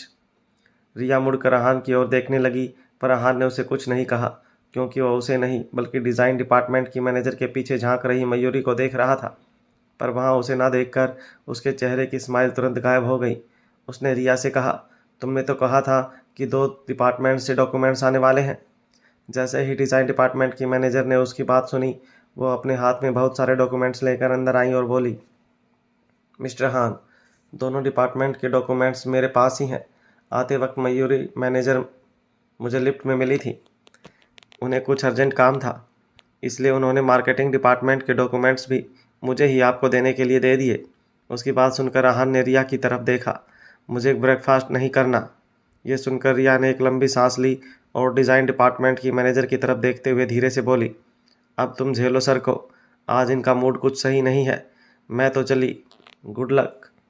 फिर वह वहाँ से चली गई। अहान हर एक चीज़ को बहुत बारीकी से देखता था, इसलिए उसे बिजनेस इंडस्ट्री में एक्सपर्ट कहा जाता था। ये बात सभी को पता थी, पर आज तो अहान ने मयूरी का सारा गुस्सा बाकी डिपार्टमेंट्स के मैनेजर और डिज़ाइन डिपार्टमेंट की मैनेजर पर निकाल दिया था। उसके लेक्चरर्स सुनने के बाद हर कोई आपस में छिपकर बात कर रहे थे। आज अहान सर को क्या हो गया? लगता है उनका मूड कुछ ज़्यादा ही ख़राब है। आज वो बाकी दिनों से 10 गुना ज़्यादा स्ट्रिक्ट दिख रहे हैं। 10 गुना? मुझे तो 100 गुना ज़्यादा स्ट्रिक्ट लग रहे हैं। नॉर्मली वो ऐसे छोटे मोटे प्रपोजल ऐसे ही पास कर देते थे, पर आज उन्होंने मुझसे इतने छोटे से काम में भी कम से कम 10 बार चेंजेस करवा लिए। अगर कोई स्ट्रिक्ट बॉस अचानक से और भी ज़्यादा स्ट्रिक्ट हो जाए तो इसका मतलब कुछ तो गड़बड़ है।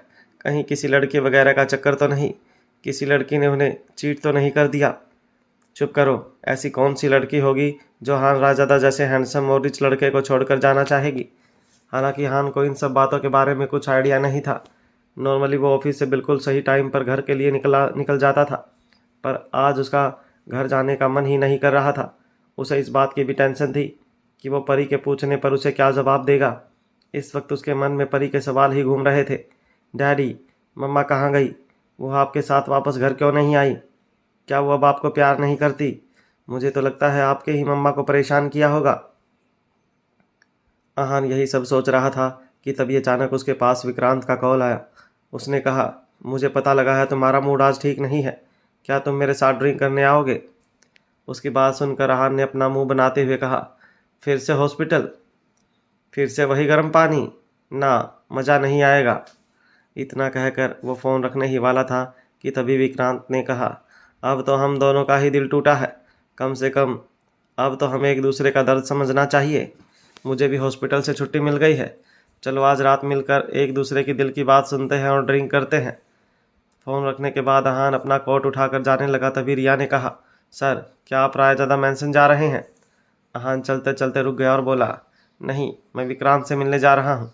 इतना कहकर वो अपने कैबिन से बाहर निकल गया। रिया भी उसके पीछे पीछे चली गई। वो जैसे ही लिफ्ट में जाने लगा, उसे वहाँ बाबू भाई मिल गए। उन्होंने उसे देखकर स्माइल करते हुए कहा, केम छो आहान भाई, बड़ी जल्दी में लग रहे हो, सब ठीक तो है? आहान ने भी उसकी तरफ स्माइल करते हुए कहा, हाँ बाबू भाई सब ठीक है, बस अर्जेंटली एक दोस्त से मिलने जा रहा था।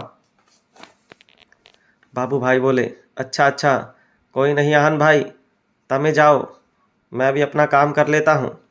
फिर दोनों वहाँ से चले गए। जैसे ही आहान की कार शाह मैंशन के सामने जाकर रुकी, विक्रांत वाइट सूट पहने बाहर ही खड़ा था। उसने आहान की कार का दरवाज़ा खोला और उसकी ओर स्माइल करते हुए कहा, अब कभी ये मत कहना कि मैं तुम्हारा अच्छा दोस्त नहीं हूँ। चलो आज मैं तुम्हें अपने फैमिली रेस्टोरेंट में लेकर चलता हूँ। उसकी बात सुन आहान ने मजाक करते हुए कहा, तुम मेरे साथ ड्रिंक करने जा रहे हो या अपने रेस्टोरेंट का इंस्पेक्शन करने? इस पर विक्रांत ने स्माइल करते हुए कहा, मुझे इन्फॉर्मेशन मिली है कि मयूरी ने हमारे रेस्टोरेंट में एक टेबल बुक की है। भाई मुझे तो लगता है कि तुम्हारी फियोंसे तुम्हारी पीठ पीछे किसी और को डेट करने की तैयारी कर रही है। मुझे तो लग रहा है कि तुम्हारा पत्ता कटने वाला है, पर अगर अब भी तुम वहाँ नहीं जाना चाहते तो तुम्हारी मर्जी, मुझे क्या। उसकी बात सुन आहान ने तुरंत रिया को विक्रांत के फैमिली रेस्टोरेंट में जाने को कह दिया। वो रेस्टोरेंट काफ़ी क्लासी और हाई क्लास था। मयूरी अपनी सेक्रेटरी वैशाली के साथ उसे रेस्टोरेंट में आ गई।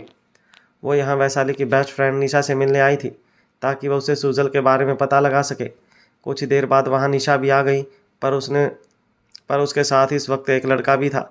ये देख मयूरी थोड़ा हैरान हो गई। उसे ऐसे हैरान देखकर वैशाली ने कहा, ये मेरी दोस्त निशा का बॉयफ्रेंड है। ये भी एयरपोर्ट पर ही काम करता है, हैंडसम है ना। एक्चुअली इन दोनों का काम की वजह से एक दूसरे से मिलने का मौका बहुत कम मिलता है, इसलिए ये भी यहाँ आ गए। पर आप टेंशन मत लीजिए, ये दोनों बहुत फ्रैंक हैं और आप जो चाहें इनसे पूछ सकती हैं। उसकी बात सुन मयूरी स्माइल करने लगी और आगे बढ़कर उसे हाथ मिलाते हुए बोली, आप दोनों से मिलकर अच्छा लगा। फिर उन लोगों ने खाने का ऑर्डर दे दिया। ऑर्डर दे देने के बाद मयूरी ने निशा की तरफ देखते हुए कहा, मुझे पता लगा है कि आपने सिस्टर सूजल को पहले भी देखा था, क्या आप मुझे इस बारे में कुछ बता सकती हैं? उसकी बात सुन निशा अपने सामने रखे पानी के गिलास को उठाकर पीने लगी और हेजिटेट करते हुए मयूरी की तरफ देखने लगी। उसे ऐसे देख मयूरी बोली, क्या कोई बात है? जो आप मुझे नहीं बताना चाहती? निशा ने कहा, नहीं नहीं, ऐसी कोई बात नहीं है। पर सच कहूँ तो हम एयरलाइंस में काम करने वाले लोग हर रोज़ बहुत से लोगों से मिलते हैं, पर सिस्टर सुजल जैसे लोग बहुत कम मिलते हैं। उन्होंने रिक्वेस्ट की थी कि फिर कुछ सेकंड रुक कर वो बोली। उनकी फ़्लाइट थोड़ी लेट थी और सुजल बार बार फ़्लाइट का टाइम पूछ रही थी। वो काफ़ी परेशान लग रही थी। मुझे अच्छे से याद है, वो हमारे पास भागती हुई आई थी और उन्हें एक विग या हैट की ज़रूरत थी, पर हम स्टाफ मेंबर्स के पास ऐसी चीज़ें कैसे हो सकती हैं? इसलिए हमने उन्हें एयरपोर्ट की शॉप्स पर इस बारे में बात करने को कहा। उसकी बात सुन मयूरी ने स्माइल करते हुए कहा, आपका मतलब वो एयरपोर्ट की शॉप्स पर शॉपिंग करने चली गई थी? इसका मतलब तो ये हुआ कि वो फ्लाइट में चढ़ी ही नहीं। निशा बोली, नहीं, प्लेन टेक ऑफ की अनाउंसमेंट सुनकर वो वापस आ गई थी। मैंने उन्हें बोर्डिंग गेट पर देखा था। उनकी तबीयत ठीक नहीं लग रही थी और वो पसीने से भीगी हुई लग रही थी। जब वो शॉपिंग करके वापस आई तो उनके हाथ में कुछ भी नहीं था। हमें वो कुछ ठीक नहीं लग रही थी, इसलिए हम लोगों ने उनसे पूछा, पर उन्होंने कहा कि वो ठीक है और फिर वो प्लेन में चली गई। उसके बाद जो हुआ वो तो आप सबको पता है। किसी ने सोचा भी नहीं था कि उस प्लेन का एक्सीडेंट हो जाएगा और अब सुजल गायब थी। अब तक सर्विस स्टाफ भी उनका ऑर्डर किया हुआ खाना ले आया था। तभी वैशाली ने कहा कि उसे वॉशरूम जाना है और उसके साथ उसकी फ्रेंड निशा भी वहाँ से चली गई। इस वक्त टेबल पर वैशाली का बॉयफ्रेंड और मयूरी ही अकेले रह गए थे। वो लड़का दिखने में काफ़ी हैंडसम था। उसकी हाइट भी काफ़ी अच्छी थी। उसे देखकर ऐसा लग रहा था जैसे वो किसी अच्छी फैमिली से था। मयूरी तो अभी भी सुजल के बारे में ही सोच रही थी। तभी रेस्टोरेंट के गेट पर विक्रांत के साथ आहान एंटर हुआ। उसने अपनी नज़रें इधर उधर घुमाकर देखा तो उसकी नज़रें तुरंत मयूरी पर जाकर रुक गई। पर जैसे ही आहान ने मयूरी को उस लड़के के साथ देखा, उसका चेहरा गुस्से से लाल हो गया। उसे ऐसे देख विक्रांत ने उसे छेड़ते हुए कहा, ये लड़का दिखने में तो काफ़ी हैंडसम है और टॉल भी है, पर इसका स्टाइल तुमसे काफ़ी डिफरेंट है। लगता है मयूरी अब तुम्हें लाइक नहीं करती, इसलिए तो तुम्हें छोड़ते ही उसने अपने लिए एक दूसरा लड़का ढूंढ लिया। पर इससे पहले कि वो अपनी बात खत्म कर पाता, आहान उसे गुस्से से घूरने लगा। फिर वो गुस्से में मयूरी की तरफ जाने ही लगा था कि विक्रांत ने उसे रोका। अरे भाई रुक जा, ऐसे तेरा वहाँ जाना ठीक नहीं होगा। उसकी बात सुनकर आहान ने हैरानी से उसकी ओर देखा। विक्रांत ने फिर कहा, वो दोनों एक दूसरे के साथ बस खाना ही तो खा रहे हैं। हो सकता है वो दोनों एक दूसरे के बस दोस्त हों। अब तुम मयूरी को किसी से फ्रेंडशिप करने से तो नहीं रोक सकते। मैं सही कह रहा हूँ ना? अगर तुम अभी उसके पास गए तो तुमसे और ज़्यादा नाराज़ हो जाएगी वो। वैसे भी आजकल तुम दोनों एक दूसरे पर कम ही यकीन कर रहे हो। अब तुम ही बताओ, क्या तुम उससे अब आर्गुमेंट करना चाहते हो? आहान अभी भी उसकी बात मानने को तैयार नहीं था और उसे बस घूरते ही जा रहा था। ये देखकर विक्रांत ने कहा, अब क्योंकि ये हमारा रेस्टोरेंट है, इसलिए मुझे सेकंड फ्लोर पर एक ऐसी जगह पता है जहाँ से हमें इन लोगों की टेबल साफ दिखाई देगी। हम वहाँ से इन दोनों को चुपचाप देख सकते हैं। इतना कहकर विक्रांत आहान को खींचकर सेकंड फ्लोर पर ले गया। हालांकि मयूरी को सडनली यह एहसास हुआ जैसे आहान उसके आसपास ही है। उसने तुरंत पीछे मुड़कर देखा, पर जब वो उसे नहीं देख पाई तो वो निराश हो गई। वो अपने मन में बोली, ये मैं क्या सोचने लगी थी? भला आहान यहाँ क्यों आएंगे? वो तो ऑफिस का काम पूरा करके अब राजदा मैंसन चले गए होंगे। उसे इस तरह इधर उधर देखता हुआ देखकर उसके सामने बैठे लड़के ने कहा, मिस मयूरी, क्या आप किसी को ढूंढ रही हैं? मयूरी ने ना में अपना सर हिलाया। नहीं, मुझे लगा यहाँ कोई है जिसे मैं जानती हूँ। इतना कहकर वो अपने सामने रखा गिलास उठाकर पानी पीने लगी। मयूरी उस लड़के से पहली बार मिल रही थी, इसलिए उसे समझ नहीं आ रहा था कि वह उससे क्या बात करे। उसे मन ही मन बहुत ऑकवर्ड फील हो रहा था। वो बस वहाँ बैठी बार बार पानी ही पीती जा रही थी। पानी का गिलास खाली होने के बाद उस लड़के ने उसमें फिर से पानी डाल दिया। मयूरी ने उसे कहा, थैंक यू। उस लड़की ने उसकी ओर स्माइल करते हुए कहा, यू वेलकम। उन दोनों के बीच इस वक्त बहुत ही नॉर्मल बातें हो रही थी, पर आहान को यह बिल्कुल बर्दाश्त नहीं हो रहा था। उसने उस लड़के की तरफ देखते हुए कहा, क्या बकवास आदमी है। इतना कहकर वो अपने सामने रखा पानी का गिलास एक ही सांस में पी गया। आहान सेकंड फ्लोर पर होने की वजह से उन दोनों की बातें सुन नहीं पा रहा था, पर जब वो लड़का मयूरी की तरफ स्माइल कर रहा था तो आहान को बहुत ज़्यादा जेलसी हो रही थी। इससे पहले कि आहान कुछ कहता, विक्रांत ने उसकी असिस्टेंट रिया की तरफ देखते हुए कहा, क्या तुमने इस लड़के के बारे में पता लगाया कि ये कौन है? रिया बोली, हाँ, ये एक एयरलाइंस कंपनी में काम करता है। इससे पहले कि वो अपनी बात ख़त्म कर पाती, मयूरी के पास उसकी सेक्रेटरी वैशाली और निशा वापस आ गए। ये देख रिया ने हैरानी से कहा, ये तो मार्केटिंग डिपार्टमेंट में मिस मयूरी की सेक्रेटरी हैं। हाँ, सबसे हैरानी की बात यह हुई कि जैसे ही निशा वहाँ आई, उसने अपने बॉयफ्रेंड को जाकर किस कर दिया। ये देख रिया ने तुरंत कहा, थैंक गॉड, इसका मतलब मिस मयूरी और ये लड़का बस ऐसे ही यहाँ बैठे थे। अच्छा है हमें ये पता चल गया, वरना खामखा मिसअंडरस्टैंडिंग हो जाती। इतना कहकर उसने रिलैक्स होकर आहान की तरफ देखा। इस वक्त आहान भी बहुत ज़्यादा हैरान था। उसने अपने सामने रखी ग्रीन टी पीते हुए कहा, ये क्या है? यहाँ ग्रीन टी किसने ऑर्डर की? इसे अभी हटाओ यहाँ से। आहान गुस्से में ये भी भूल गया था कि उसने खुद ने ही ये ग्रीन टी ऑर्डर की थी।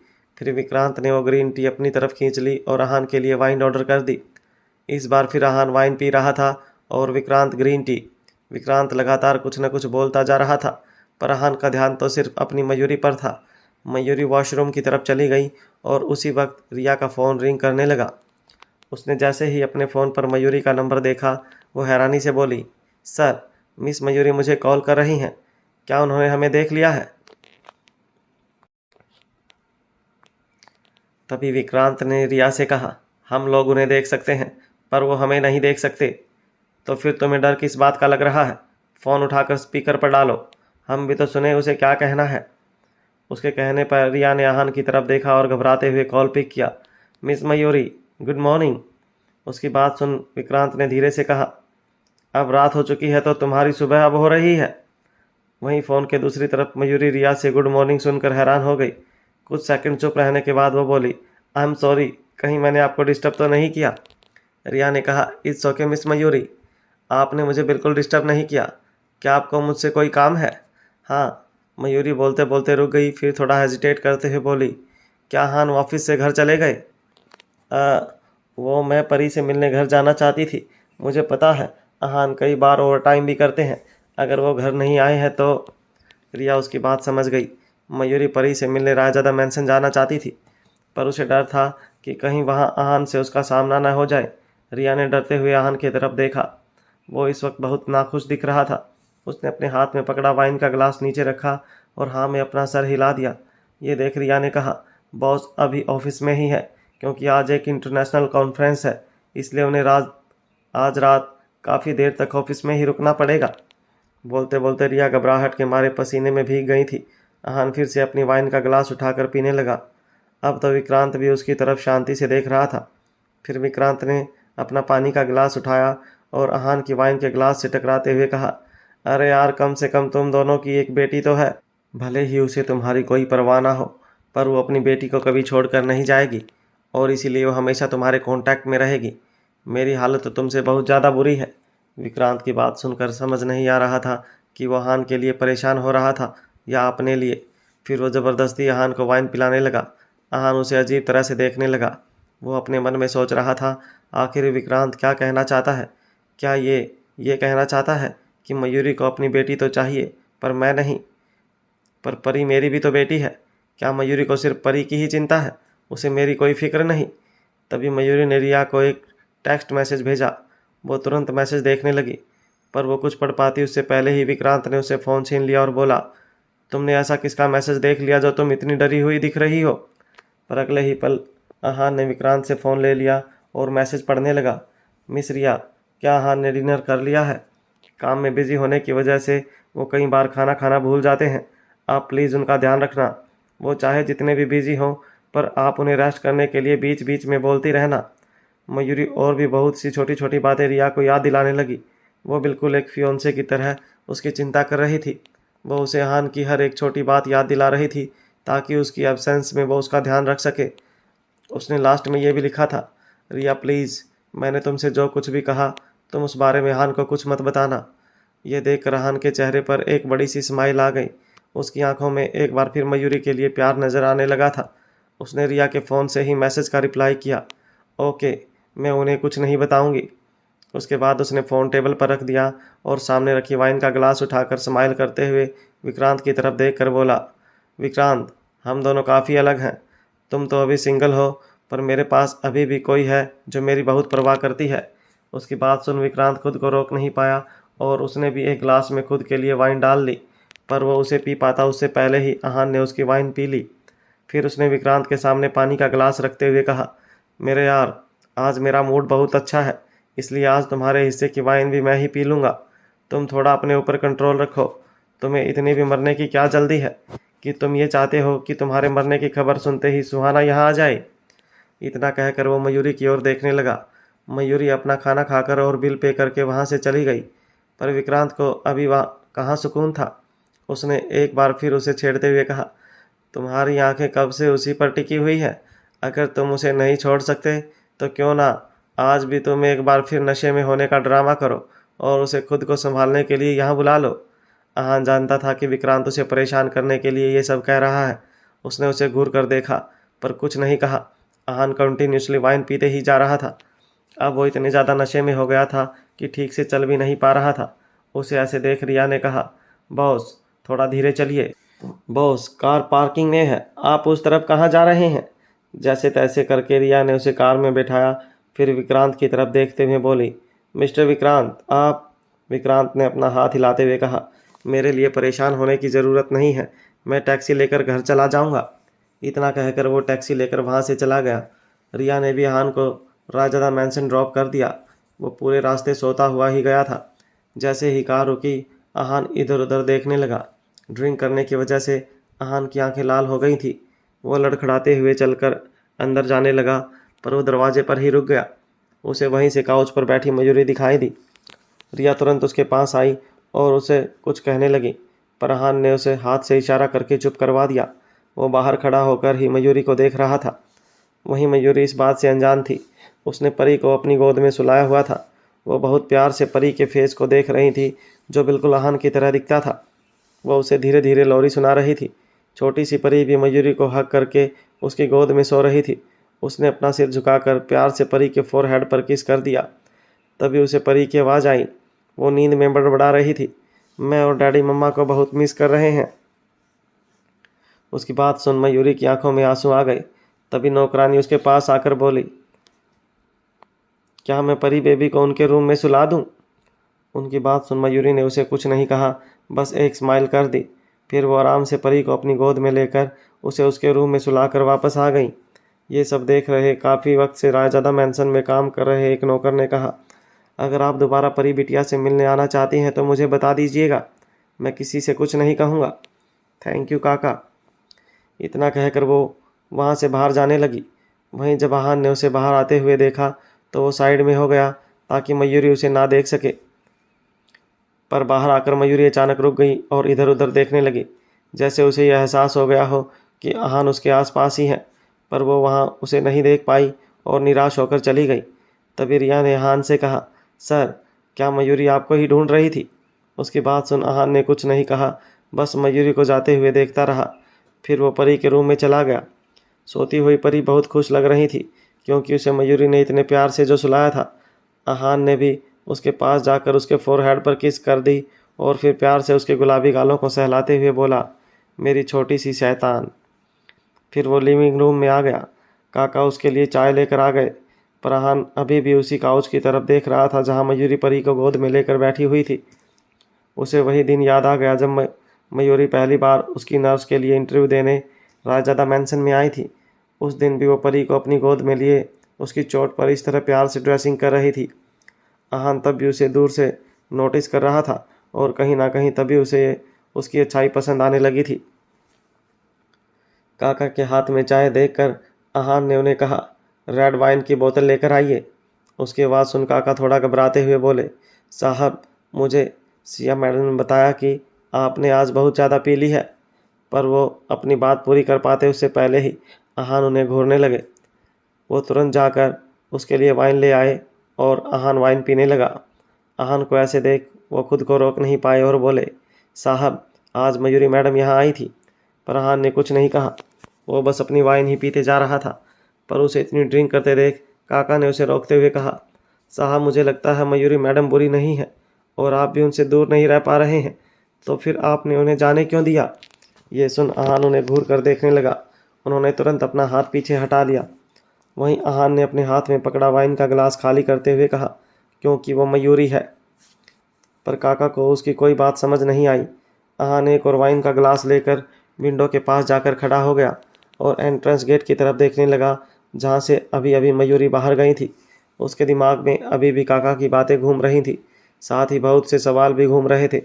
अगर विक्रांत को उस वीडियो की इन्फॉर्मेशन मिल चुकी थी तो भी बहुत से लोगों को इस बारे में पता चल चुका होगा। मैं तो मयूरी पर यकीन कर सकता हूँ, पर क्या बाकी लोग उस पर यकीन करेंगे? आहान एक बहुत बड़ा बिजनेसमैन था। उसने चंद महीनों में शनाया ज्वेलर्स जैसी कंपनी खड़ी कर दी थी। इन दिनों जो कुछ भी हुआ, अगर वो सब चीज़ें सिर्फ आहान को अफेक्ट करती तो मयूरी से ना तो कोई सवाल करता और ना ही कभी उस पर शक करता, पर वो बाकी लोगों को तो ऐसा करने से नहीं रोक सकता था। सारे सबूत मयूरी को ही गलत बता रहे थे। वैसे तो उसने पहले भी मयूरी को नैना वाले मैटर में बचाया था, पर उस वक्त उसके खिलाफ कोई सबूत नहीं थे। हालांकि ऐसी कोई ताकत नहीं थी जो अब भी आहान को मयूरी से अलग कर सके, पर वो नहीं चाहता था कि वो उसे उसकी मर्जी के खिलाफ जाकर रायजादा मैंशन में रोके। वो भी ये बात जानता था कि मयूरी यहाँ इसे इसलिए गई थी क्योंकि वो उसे बहुत प्यार करती थी, पर वो उसके मन की बात समझता था। वो जानता था कि मयूरी नहीं चाहती कि उसे उसकी वजह से लोगों की बातें सुननी पड़े। मयूरी इस वक्त कुछ भी करके बस खुद को बेगुनाह साबित करना चाहती थी। यही सोचते सोचते आहान ने अपनी आंखें बंद कर ली। कुछ देर बाद उसने चांद की तरफ देखते हुए धीरे से कहा, मयूरी। वहीं दूसरी ओर विक्रांत टैक्सी से उतरकर अपने बंगले की तरफ जा रहा था। तभी उसे रिया का फ़ोन आया, पर इससे पहले कि वो फ़ोन उठाता उसे सामने कुछ दिखा। उसे लगा जैसे वो नशे में हो, पर उसने तो ड्रिंक को छुआ तक नहीं था। पर जैसे ही उसने अपने बंगले की एंट्रेंस पर जाकर देखा, वहाँ खड़े शख्स को देख वो वहीं जम सा गया। तभी उसने रिया का कॉल उठाया और सामने से आवाज़ आई, मिस्टर विक्रांत, मैंने सर को घर ड्रॉप कर दिया है, क्या आप ठीक हैं? रिया उसे आगे कुछ कह पाती उससे पहले ही उसने फ़ोन कट कर दिया, जैसे उसने कोई भूत देख लिया हो। इस वक्त वहाँ सुहाना खड़ी थी। उसे वहाँ देखकर वो अपने मन में बोला, क्या मैं कोई सपना तो नहीं देख रहा? सुहाना तो फ़ौरन चली गई थी, तो फिर ये यहाँ कैसे? पर ये यहाँ क्यों आई है? विक्रांत का मन तो कर रहा था कि वो जल्दी से उसके पास जाकर उसे गले लगा ले, पर उसने खुद को रोके रखा। तभी एंट्रेंस पर खड़ा सिक्योरिटी गार्ड उसके पास आकर बोला, साहब, आपके जाने के कुछ देर बाद ही सुहाना मैडम यहाँ आई थी और तब से ये आपका यहीं वेट कर रही हैं। विक्रांत ने बहुत मुश्किल से सुहाना को खुद से दूर किया था, पर उसे नहीं पता था कि वो फिर से उसके सामने आ जाएगी। इससे पहले वो कुछ कह पाता, सुहाना उसके पास आई और उसे एक डॉक्यूमेंट दे दिया, पर विक्रांत को कुछ समझ नहीं आया। वो एकदम शांत खड़ा रहा। उसे चुप देखकर सुहाना ने उसे एक अल्ट्रासाउंड की कॉपी दी, जो उसकी प्रेगनेंसी रिपोर्ट थी। ये देखकर वो दंग रह गया। उसने अपने मन में कहा, क्या ये बच्चा मेरा है? मैं भी पिता बनने वाला हूँ। 1 घंटे पहले जो आहान से इसी बात को लेकर जेलस हो रहा था कि उसकी एक प्यारी सी बेटी है, पर अब उसके हाथ में भी सुहाना की प्रेगनेंसी रिपोर्ट थी। विक्रांत के हाथ में एक ऐसी रिपोर्ट थी जो उसकी पूरी ज़िंदगी बदल सकती थी। उस रिपोर्ट को देखकर वो जैसे रिएक्ट करना ही भूल गया था। रिपोर्ट देखकर उसकी आंखों में आंसू आने लग गए थे। सुहाना अब भी वहीं पर थी। वो विक्रांत के रिएक्शन समझ नहीं पा रही थी। वहीं विक्रांत के मन में तो बस खुशी की लहर थी। वो चिल्ला चिल्ला कर सबको बताना चाहता था, वो पापा बनने वाला था। उसकी नज़र सुहाना पर टिकी हुई थी। तभी उसे लगा कि सुहाना को घर के अंदर ले जाना चाहिए, क्योंकि बाहर थोड़ी ठंड थी। वो उसे आराम से अंदर ले गया। सुहाना अब तक भी कुछ समझ नहीं पा रही थी। उसे आराम से बैठाने के बाद वो उसके सामने ही बैठ गया। वो एक बार सुहाना को देख रहा था और एक बार अल्ट्रासाउंड को। फाइनली सुहाना ने पूछा, तुम जानते हो ये क्या है?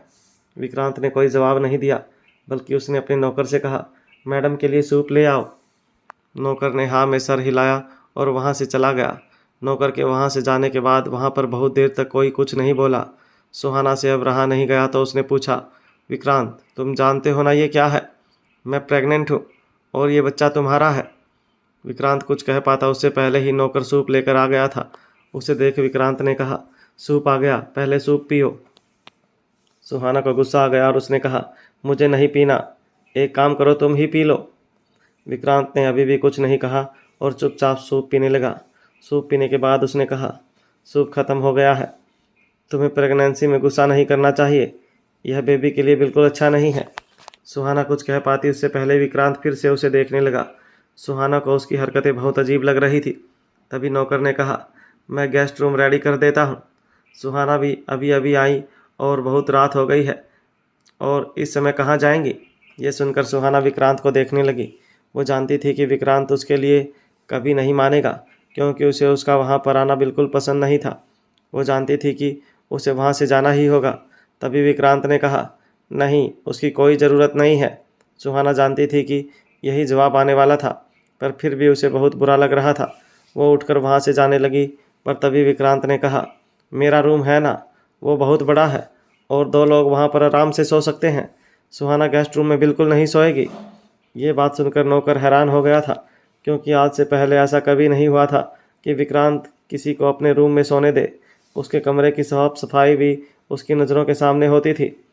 वहाँ खड़ा नौकर जितना हैरान था, उससे ज़्यादा हैरान तो सुहाना थी।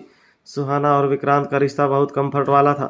दोनों बचपन से एक साथ थे और सुहाना उसके सामने कुछ भी कर सकती थी। पर वो तो बचपन की बात थी, अब वो ऐसा क्यों करेगा? जैसे जैसे वो दोनों बड़े हुए, सुहाना का विक्रांत से मिलना कम होता रहा। उसे इस बात से नफरत थी, उसे गेट पर ही रोक दिया जाता था। सुहाना इतनी इंसल्ट से बहुत परेशान हो चुकी थी और अब वो अपनी ज़िंदगी में आगे बढ़ना चाहती थी। उसने इस बार विक्रांत से दूर जाने का फैसला ले लिया था। वो अब्रॉड सेटल होना चाहती थी। वो इंडिया में नहीं रहना चाहती थी, क्योंकि यहाँ पर वो जानती थी कि उसके लिए विक्रांत से दूर रहना मुश्किल होगा। पर वो बाहर में सेटल हो पाती, उससे पहले ही उसे अपनी प्रेगनेंसी का पता चल गया था।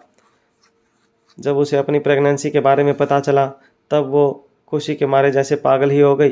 पर उसे बाद में ऐसा लगा जैसे क्या उसे सच में खुश होना चाहिए भी था या नहीं। वो तुरंत ही इंडिया वापस आ गई।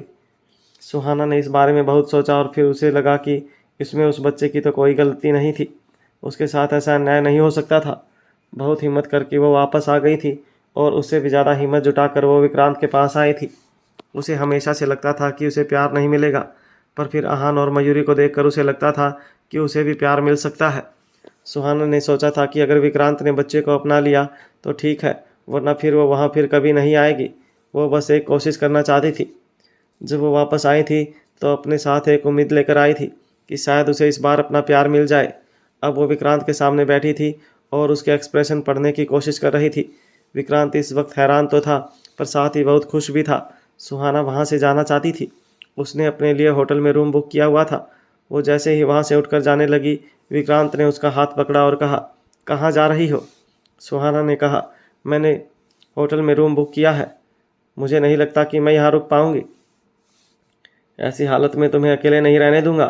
तुम यहाँ से कहीं नहीं जा रही हो। बहुत देर मनाने के बाद सुहाना फाइनली रात में वहाँ पर रुकने के लिए मान गई। विक्रांत ने कहा, मैंने सुना है कि प्रेग्नेंट लड़कियों को भूख ज़्यादा लगती है। तुम सोने से पहले कुछ खाना चाहती हो या नहीं? सुहाना बहुत हैरान थी।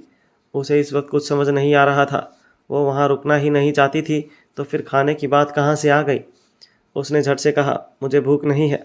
उसके दिमाग में तो ये चल रहा था कि शायद विक्रांत का प्रेगनेंसी की बात सुनकर दिमाग खराब हो गया है। उसके खाने के लिए मना करने पर विक्रांत उसे लेकर अंदर रूम में ले गया। सुहाना आज पहली बार उसके रूम में आई थी। उसे ऐसा लग रहा था जैसे वो विक्रांत को बहुत वक्त से जानती थी, पर फिर भी उसे बिल्कुल नहीं जानती थी। उसके बाद वो नहाने चली गई और विक्रांत ने उसे अपने कपड़े दे दिए।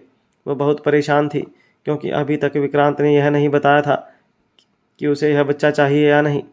विक्रांत ने इस वक्त उसे कोई भी बात नहीं की और बस उसे सोने दे दिया।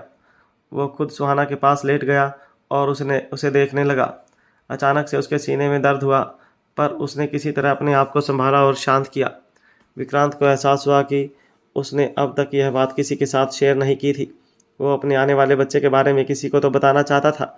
उसने ये बात सबसे पहले आहान को बताने का फैसला किया। आहान इस वक्त अपने कमरे में परी के साथ था। रात बहुत हो चुकी थी, पर आहान की आंखों से तो जैसे नींद गायब थी। परी उसके पास सुकून से सो रही थी। तभी अचानक से उसका फ़ोन बीप हुआ। मैसेज विक्रांत का था। हे व्हाट्सअप, क्या तुम जाग रहे हो? आहान ने जवाब दिया, हाँ, क्या बात है, सब ठीक है ना? आहान विक्रांत की कंडीशन जानता था, इसलिए उसे घबराहट हुई कि कहीं कोई गड़बड़ ना हो। सामने की तरफ से मैसेज आया, हाँ सब ठीक है, मुझे तुम्हें एक न्यूज़ देनी है। इस पर आहान ने पूछा, क्या न्यूज़? मैं बाप बनने वाला हूँ। विक्रांत का ये मैसेज देखकर आहान उठकर बैठ गया। उसने मन में सोचा, ड्रिंक मैंने किया है और नशा इसे हो रहा है। इसके बाद उसने मैसेज किया, मुझे लगता है तुम्हारा दिमाग खराब हो चुका है, बहुत रात हो गई है, सो जाओ। विक्रांत का फिर से मैसेज आया, मेरा दिमाग खराब नहीं हुआ, मैं सच बोल रहा हूँ, मैं बाप बनने वाला हूँ। आहान ने रिप्लाई किया, अच्छा, और माँ कौन है? ये मैसेज पढ़कर विक्रांत को एहसास हुआ कि आहान अभी नहीं जानता था कि सुहाना वापस आ गई थी। उसने मैसेज किया, सुहाना वापस इंडिया आ गई है और वो ही माँ है। ये मैसेज पढ़कर अहान भी हैरान हो गया था। अगर वो ये बात सुहाना को लेकर बोल रहा था तो शायद वो सच हो सकती थी, पर अहान इस वक्त ये सब नहीं सुनना चाहता था। इसलिए उसने मैसेज किया, मैं अभी बाप बना था, पर मैंने तो वैसे आधी रात को किसी को मैसेज नहीं किया। तुम भी चुपचाप सो जाओ। ये मैसेज पढ़कर विक्रांत को गुस्सा आ गया। उसने फ़ोन साइड में रखा और सुहाना को गले लगा लिया। सुहाना को भी विक्रांत के वहाँ होने का एहसास था, इसलिए उसने भी विक्रांत को गले लगा लिया। विक्रांत सुहाना को बाहों में लिए उनके बचपन को याद कर रहा था। ये सोचते सोचते उसने सुहाना का माथा चूमा और धीरे से कहा, सॉरी सुहाना। उधर विक्रांत से बात होने के बाद अहान कुछ देर तक सीलिंग को देखता रहा, पर फिर उसने भी परी का सिर सहलाया और उसे गले लगाकर सो गया। विक्रांत जब इन सब के बारे में सोच रहा था, तब उसे याद आया कि उसने सुहाना को इतने दिनों तक खुद से दूर क्यों रखा था। उसकी हालत ऐसी थी कि वो कभी भी मर सकता था, और अब तो उसकी ज़िंदगी के कुछ ही दिन बचे थे। ये सोचकर उसके सीने में फिर से दर्द शुरू हो गया। उसने सोचा कि अगर ये बच्चा इस दुनिया में आ गया तो शायद सुहाना को उसका अकेले ख्याल रखना पड़ेगा। उसने एक ही रात में हज़ारों सपने बुन लिए थे, पर आखिर वो थे तो सपने ही। एक बार फिर उजाला होता तो उसका अपनी हकीकत से सामना होता और उसके सारे सपने चकनाचूर हो जाते। मयूरी अब सुजल के घर पहुंच गई थी। रायजादा मैंसन से निकलने के बाद उसे घर आते आते बहुत देर हो चुकी थी। वो बहुत थक गई थी, इसलिए वो सबसे पहले नहाने चली गई। उसे नहाकर ही आराम मिलता था। उसकी ज़िंदगी में इतने दिनों में बहुत कुछ हो रहा था कि उसकी सोचने की सारी हिम्मत लगभग जवाब दे चुकी थी। उसके दिमाग में अभी भी निशा की बात चल रही थी। उसे समझ नहीं आ रहा था कि क्या सुजल अपना भेष बदल कर सबसे मिलती थी। उसे हैट या विग की क्या ज़रूरत थी, और वो इन चीज़ों को लेकर अपना परेशान क्यों थी। क्या वो मयूरी से कुछ छुपा रही थी? एयरपोर्ट पर ऐसा कौन था जिसे उसे छुपना पड़े? इन सारे सवालों के साथ जब मयूरी नहाकर वापस बेडरूम में आई तो उसे याद आया कि वहाँ पर एक स्टोर रूम था। मयूरी ने सोचा, हो सकता है उस स्टोर रूम में मुझे कुछ मिल जाए, शायद कोई विग या फिर हैट। इतना सोचते हुए वो वहाँ पर गई और सामान ढूंढने लगी, पर उसे वहाँ पर कुछ नहीं मिला। वहाँ पर बस पढ़ाई की मोटी मोटी किताबें थी। सुजल हमेशा से पढ़ाई में बहुत मन लगाती थी। वो अपनी फ्री टाइम में बस पढ़ना ही पसंद करती थी। अचानक से उसकी नज़र एक कैप पर पड़ी जो उसने ही सुजल को गिफ्ट की थी। उस पर टैग अभी भी लगा हुआ था, जिससे साफ पता चल रहा था कि किसी ने उसे यूज़ नहीं किया था। जब मयूरी को वहाँ कुछ नहीं मिला तो वो वहाँ से वापस आ गई। वो थक चुकी थी, इसलिए उसे बेड पर लेटते ही नींद आ गई थी। उसके दिमाग में सुजल का ख्याल इतना ज़्यादा घूम रहा था कि उसने अपने सपने में भी सुजल को ही देख रही थी। उसे नज़र आ रहा था कि वो लोग एयरपोर्ट पर थे। सुजल उसे कभी ना छोड़कर जाने की बात कर रही थी। देखते ही देखते वो अचानक से गायब हो गई। उसके दिमाग में बस सुजल की आवाज़ गूंज रही थी जो कह रही थी, परी, परी मेरा इंतज़ार करना, मैं वापस आऊँगी, परी, परी। नींद में ही मयूरी इतना घबरा गई थी कि वो अचानक से उठ बैठी। उसका पूरा शरीर पसीने से तरबतर हो चुका था। वो रो रही थी। मयूरी को कुछ समझ नहीं आया। उसने घड़ी देखी तो अभी 4 बजे थे। वो ऑफिस जाने से पहले कुछ देर और सो सकती थी, इसलिए वो कंबल ओढ़कर सो गई। अगली सुबह जब वो तैयार होकर वापस पहुंची तो अहान आज मेन गेट पर नहीं था। वो अंदर आते ही अपने काम में लग गई। उसने सुबह से अहान को नहीं देखा था और उसे उसकी बहुत याद आ रही थी। लंच टाइम के वक्त उसे पता चला कि आज अहान ऑफिस नहीं आया था। उसने मन में सोचा, अहान ऑफिस नहीं आए, ऐसा कैसे हो सकता है। अहान अपने काम को लेकर बहुत सीरियस था और ऐसे ही छुट्टी नहीं लेता था, पर आज वो छुट्टी पर था, मतलब कोई बड़ा कारण होगा। तभी मयूरी ने किसी को कहते सुना कि अहान बीमार था। उसने अपना खाना छोड़ दिया। क्या कहा तुमने? अहान सर बीमार हैं? उस स्टाफ मेंबर ने कहा, हाँ, वो मैंने भी ऐसा सुना है। रिया ने ही बताया था कि आज सर ऑफिस नहीं आएंगे क्योंकि शायद उनकी तबीयत खराब है, और वैसे भी वो कभी बिना बात के छुट्टी नहीं लेते हैं, इसलिए। अहान शायद सच में बहुत बीमार था, पर क्या मयूरी उससे मिलने जाएगी? जब मयूरी को पता लगा कि अहान की तबीयत खराब है तो उसे उसकी चिंता होने लगी। उसने जल्दी से ऑफिस की मीटिंग पूरी की और वहां से जाने लगी। जाते जाते उसने सेक्रेटरी को अर्जेंट लीव एप्लीकेशन लगाने को कह दिया था। ऑफिस से निकलकर उसने घर के नौकर रमेश को फ़ोन लगाया। उसने सीधे अहान के बारे में ना पूछकर उनसे परी के बारे में पूछा। जब उसे पता लगा कि परी स्कूल गई है तो उसने तुरंत कहा, आज मैं थोड़ा जल्दी फ्री हो गई हूँ, क्या मैं परी को उसके स्कूल लेने जा सकती हूँ? मैं उसे थोड़ी देर बाहर घुमाकर फिर घर ड्रॉप कर दूंगी, ओके। नौकर मयूरी को मना कैसे कर सकता था। उसने तुरंत हाँ कह दिया। मयूरी ने फ़ोन रखा और परी के स्कूल चली गई। छोटी सी प्यारी सी परी अपना स्कूल बैग टांगते हुए भागती हुई क्लास से बाहर आ रही थी। उसने आज 2 चोटियां बनाई थी जिसमें वो बहुत प्यारी लग रही थी, पर मयूरी उसे आवाज़ दे पाती उससे पहले ही उसने देखा कि परी के पीछे कुछ बच्चे आ रहे थे। वो सब उसे कुछ कह रहे थे। एक लड़का तो उसे लॉलीपॉप देने की भी कोशिश कर रहा था और बाकी लड़के उसे कह रहे थे, परी लाओ मैं तुम्हारा स्कूल बैग उठा लेता हूँ। परी मेरे पास बहुत सारी चॉकलेट्स हैं, क्या तुम मुझे चॉकलेट लोगी? परी क्या तुम्हारा घर बहुत ज़्यादा दूर है, क्या मैं तुम्हारे घर खेलने आ सकता हूँ? पर परी तो जैसे उनकी कोई बात सुन ही नहीं रही थी। उसने जैसे ही सामने खड़ी मयूरी को देखा वो तुरंत भागकर उसके पास आ गई। मम्मा। मयूरी ने उसे तुरंत गोद में उठा लिया और हैंकी से उसका पसीना पोंछने लगी। फिर वो पीछे खड़े उन लड़कों की तरफ देखने लगी। जैसे ही उन बच्चों ने मयूरी को अपनी ओर देखते हुए देखा वो शर्मा कर वहाँ से भाग गए। मयूरी ने प्यार से परी की तरफ देखते हुए कहा, परी क्या वो लड़के तुम्हें परेशान करते हैं? परी ने अपनी मासूम सी आवाज़ में कहा, नहीं वो मुझे परेशान नहीं करते, बस मेरे साथ खेलना चाहते हैं। वो मुझे कैंडी देते हैं और मुझसे बहुत सारी बातें करते हैं। हाँ मैं कभी कभी उनसे बातें करते करते थक जाती हूँ। उसकी बात सुनकर मयूरी का मन तो कर रहा था कि वो आहान से कहे कि उसकी बेटी अभी से ही लड़कों को अपने पीछे घुमाने लगी है, पर अगले ही पल उसने अपने मन में सोचा, नहीं, आहान को इस बारे में बिल्कुल पता नहीं लगना चाहिए, वरना वो तो पूरा का पूरा स्कूल खरीद लेंगे और फिर यहाँ उसे अकेले पढ़ने को कहेंगे। यही सब सोचते हुए वो उसे स्कूल से बाहर लेकर आ गई। परी ने उसकी तरफ देखते हुए कहा, मम्मा हम क्या बाहर घूमने जा रहे हैं? मयूरी उसकी बात सुनती हैरानी से उसे देखने लगी। उसने घर के नौकर रमेश को परी को बाहर ले जाने के लिए सिर्फ इसलिए कहा था ताकि वो परी को घर ड्रॉप करने के बहाने आहान की तबीयत के बारे में जान सके। पर परी को इस बारे में कैसे पता लगा? उसने परी की मासूम आंखों की तरफ देखा और फिर खांसते हुए बोली, परी अगर सिर्फ हम दोनों बाहर घूमने जाएंगे तो क्या ये थोड़ा बोरिंग नहीं होगा? उसकी बात सुनकर परी ने अपनी छोटी छोटी उंगलियां अपने गालों पर रखी और कुछ सोचते हुए कहा, तो फिर हम डैडी को भी बुला लेते हैं, अगर हम 3 लोग होंगे तो बोर भी नहीं होंगे। उसकी बात सुनकर मयूरी ने प्यार से उसके गालों पर किस कर लिया और फिर वो दोनों तुरंत एक टैक्सी लेकर रायज़दा मैंसन आ गए।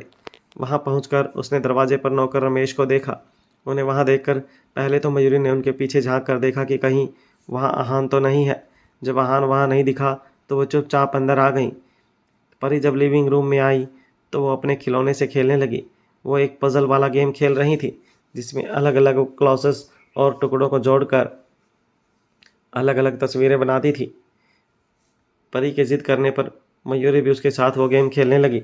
भले ही इस वक्त वो परी के साथ खेल रही थी पर उसकी आंखें अभी भी आहान को ही ढूंढ रही थी। मयूरी जानती थी कि जब भी परी स्कूल से वापस आती थी तो आहान चाहे जितना भी बिजी हो पर वो उससे मिलने ज़रूर जाता था। वो प्यार से उसके फोरहेड पर किस करता और उससे बहुत सारी बातें करता और फिर वो वापस स्टडी रूम में जाकर अपना काम करता था। यही सब सोचते हुए उसने मन ही मन कहा, परी को आए तो कितनी देर हो गई पर वो अभी तक यहाँ नहीं आए। क्या हान की तबीयत सच में इतनी ज़्यादा ख़राब है कि वो अपने बेड से भी नहीं उठ पा रहे हैं? ये सोचकर वो मन ही मन परेशान होने लगी। फिर बार बार खांस कर वो इशारे से परी को उसके डैड के बारे में याद दिलाने की कोशिश करने लगी, पर परी ने उसकी ओर कोई ध्यान ही नहीं दिया। उसे इतनी बार खांसते देखकर रमेश उनके पास आया और बोला, मैडम आपका गला ठीक नहीं लग रहा है, मैं आपके लिए गर्मा गर्म सूप लेकर आता हूँ। इससे पहले मयूरी उसे मना कर पाती वो किचन में सूप लाने के लिए चला गया। मयूरी समझ नहीं पा रही थी कि वो परी को ये बात कैसे समझाए कि उसे आहान की बहुत ज़्यादा फिक्र हो रही है और वो एक बार उससे मिलना चाहती है, और उसमें इतनी हिम्मत नहीं थी कि वो खुद आहान के पास जाए। उसने धीरे से परी का हाथ पकड़ कर कहा, परी तुम्हें ये गेम बोरिंग नहीं लगता? मुझे तो बहुत बोरिंग लग रहा है। उसकी बात सुनकर परी ने अपनी प्यारी सी आवाज़ में कहा, बोरिंग नहीं तो मुझे तो अपनी मम्मा के साथ खेलना बहुत पसंद है। यह सुनकर मयूरी परेशान हो गई क्योंकि परी उसकी बात समझ ही नहीं पा रही थी। उसने पजल गेम को देखते हुए कहा, यह तो बहुत मुश्किल गेम है, मैं इसे जोड़ ही नहीं पा रही, मैं इसे अकेले कैसे सॉल्व करूं?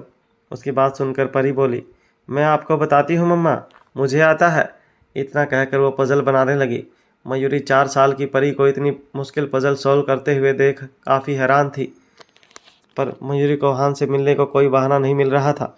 वो हार कर काउच पर बैठ गई और उसे पजल बनाते हुए देखने लगी। और परी ने भी पजल के सभी पार्ट्स को ऐड करके सही पजल बना दी। फिर वो एकदम से खड़ी होकर अपनी पजल को लेकर सीढ़ियों की तरफ भागी और चिल्लाते हुए बोली, मैं ये डैडी को दिखाना चाहती हूँ, मम्मा और मेरी जोड़ी बेस्ट है। उसे ऐसे भागते हुए देखकर मयूरी ने पीछे से कहा, परी थोड़ा धीरे चलो, तुम गिर जाओगी। फाइनली मयूरी को भी यहाँ से मिलने का मौका मिल ही गया और उसके चेहरे पर एक स्माइल आ गई। परी यहाँ के रूम के बाहर जाकर उसके रूम का दरवाज़ा खोलने की कोशिश कर रही थी। मयूरी भी उसके पीछे पीछे वहाँ आ गई। वो अपना हाथ आगे बढ़ाकर उसका दरवाज़ा खोलना चाहती थी, पर पता नहीं क्यों उसे झिझक महसूस हो रही थी। उसके मन में यही सवाल थे, पता नहीं आहान उस वीडियो फुटेज के मैटर के बाद मुझसे मिलना भी चाहते हैं या नहीं। अब तो सुजल भी अचानक कहीं गायब हो गई है और मैं खुद को बेगुनाह भी साबित नहीं कर पाई। पर जैसे ही उसे ये ध्यान आया कि आहान की तबीयत खराब है, तो वो खुद को रोक नहीं पाई और उसने दरवाज़ा खोल दिया। पर वहाँ बेड पर, यहाँ तक कि पूरे रूम में ही आहान नहीं था। मयूरी और परी हैरानी से एक दूसरे को देखने लगे। फिर वो दोनों स्टडी रूम की तरफ चली गई, पर उन्होंने देखा कि वहाँ भी आहान नहीं था। परी ने परेशान होते हुए कहा, मम्मा मुझे लगता है डैडी को किसी ने किडनैप कर लिया है। उसकी बात सुनकर मयूरी ने अपने मन में कहा, बिल्कुल मुझ पर गई है ड्रामेबाज। पर आहान गए कहाँ? अब तो मुझे भी इनकी टेंशन हो रही है। पूरे घर में ढूंढने के बाद भी आहान कहीं नहीं मिला। थक कर वो दोनों काउच पर बैठ गए। तभी वहाँ रमेश मयूरी के लिए सूप लेकर आया। वो खुद को उनसे आहान के बारे में पूछने से नहीं रोक पाई और बोली, आहान की तो तबीयत ठीक नहीं थी ना, वो ऐसी हालत में कहाँ चले गए? ये सुनकर रमेश ने हैरान होते हुए कहा, क्या साहब की तबीयत खराब थी? पर मुझे इस बारे में कुछ क्यों नहीं पता। कुछ सेकंड सोचने के बाद उन्होंने कहा, हाँ अब याद आया, सुबह उठने के बाद साहब ने कहा था कि उनकी तबीयत कुछ ठीक नहीं लग रही है। तब मुझे लगा कि शायद उन्होंने कल सुबह ज़्यादा पी ली थी, इसलिए उन्हें ऐसा लग रहा होगा। पर नाश्ता करने के बाद तो साहब एकदम ठीक लग रहे थे। उसकी बात सुनकर मयूरी ने हैरानी से कहा, अगर वो ठीक थे तो फिर आज ऑफिस क्यों नहीं आए? इस पर रमेश बोला, शायद उन्हें कोई ज़रूरी काम था, उनके पास कोई कॉल भी आया था, फिर वो कहीं चले गए। अब मुझे नहीं पता कि साहब अब कहाँ हैं। ये सुनकर मयूरी ने अपने मन में कहा, इसका मतलब आहान बिल्कुल ठीक है, उनके ना आने पर ये बस ऑफिस की गॉसिप थी। शनाया ज्वेलर्स में ज़्यादातर लड़कियां आहान पर मरती थीं और उससे रिलेटेड हर एक बात पर गॉसिप करने लगती थी। उनके मुंह से आहान की तबीयत खराब होने की बात सुनकर ही मयूरी उससे मिलने यहाँ आई थी। तभी रमेश ने कहा, मयूरी मैडम शाम हो चुकी है, आप रात का खाना यहीं खाएंगी ना? मयूरी ने कहा, नहीं नहीं, इसकी कोई ज़रूरत नहीं है। फिर उसने परी को किस करते हुए कहा, परी बेटा मैं आपसे जल्दी फिर मिलने आऊँगी। इतना कहकर वो जाने के लिए काउंट से खड़ी हुई ही थी कि तभी उसकी नज़र घर के बाहर गई, जहाँ अभी अभी आहान की गाड़ी आकर रुकी थी। वो गाड़ी से उतरा पर उसका पूरा ध्यान अपने फ़ोन में ही था। ब्लैक कलर के बिजनेस सूट में वो हमेशा की तरह हैंडसम लग रहा था। मयूरी उसे देख कहीं खो सी गई। उसकी नज़रें आहान से हटी नहीं रही थी। भले ही उसने कल ही आहान को सनाया ज्वेलर्स की एंट्रेंस पर देखा था, पर इस वक्त उसे ऐसा लग रहा था जैसे उसे आहान से मिले बहुत दिन हो गए हों। वो थोड़ा थका हुआ सा लग रहा था। मयूरी के मन में तुरंत ख्याल आया कि अगर बाहर जाते वक्त दोनों एक दूसरे से टकरा गए तो थोड़ा ऑकवर्ड हो जाएगा। मयूरी की उसके सामने जाने की जरा सी भी हिम्मत नहीं हो रही थी और वो उससे कहती भी क्या कि वो यहाँ सिर्फ उसी की तबीयत के बारे में जानने आई थी। पर क्या हान उसकी इस बात पर यकीन कर लेता? वो अपनी मर्जी से राजदा मैंसन छोड़कर गई थी, हालांकि वो ऐसा करना नहीं चाहती थी। उसके दिमाग में बहुत से सवाल घूमने लगे। जब तक वो अपने ख्यालों से बाहर आई, आहान दरवाजे तक आ चुका था। ये देखकर वो घबरा गई। उसका मन तो कर रहा था कि वो काउच के नीचे छिप जाए, पर वो ऐसा नहीं कर सकती थी। पर जैसे ही वो अंदर आने लगा, उसका फ़ोन बज गया। वो वहीं एक पिलर का सहारा लेकर फ़ोन पर बात करने लगा।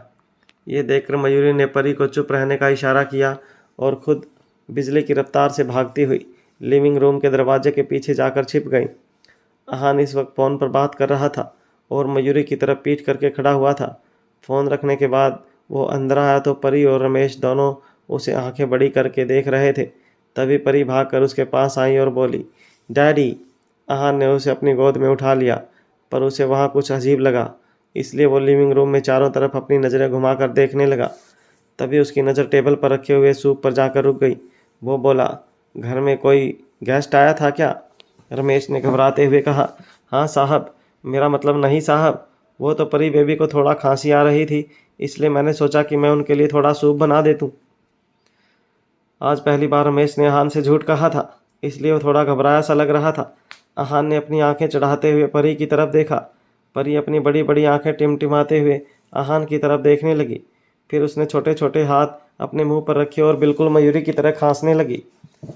परी भी रमेश का उसका झूठ में साथ दे रही थी।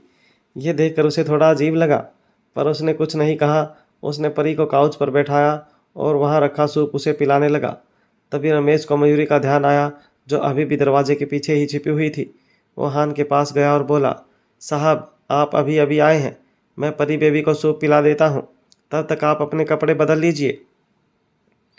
आहान बोला, नहीं, इसकी कोई ज़रूरत नहीं है। ये बोलकर वो दोबारा परी को सूप पिलाने लगा। उसे देखकर ऐसा लग रहा था जैसे वो परी को सूप नहीं पिला रहा था, बल्कि किसी प्रोजेक्ट पर पूरा मन लगाकर काम कर रहा था।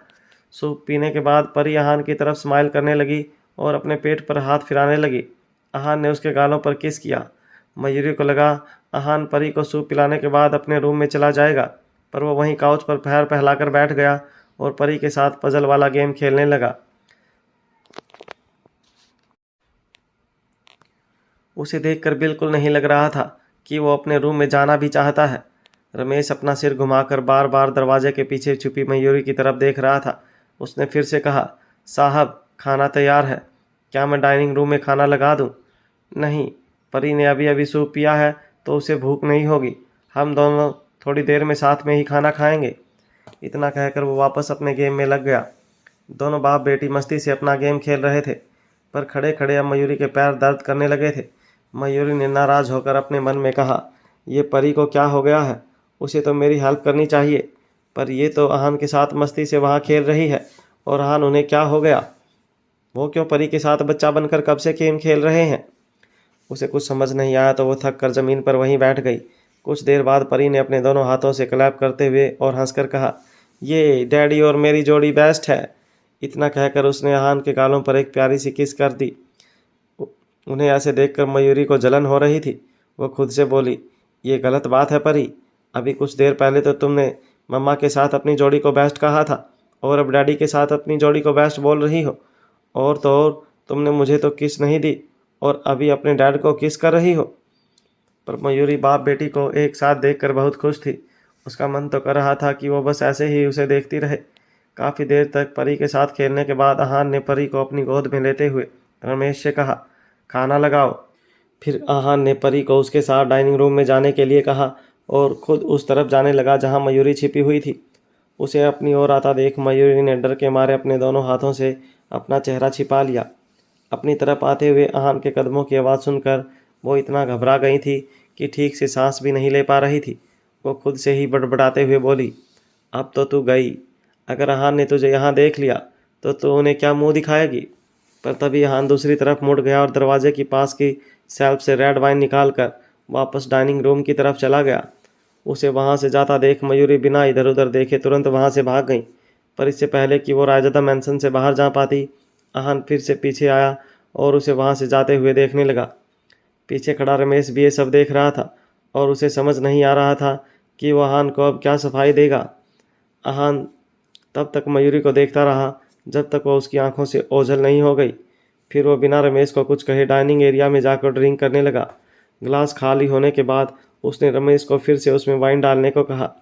उसे देखकर बिल्कुल भी नहीं लग रहा था कि वो रमेश से नाराज है। उसे देखकर ऐसा लग रहा था कि वो पहले से ही जानता था कि मयूरी लिविंग रूम में थी। वो परी के साथ भी इसलिए खेल रहा था ताकि उसे कुछ देर और मयूरी के साथ मिल सके।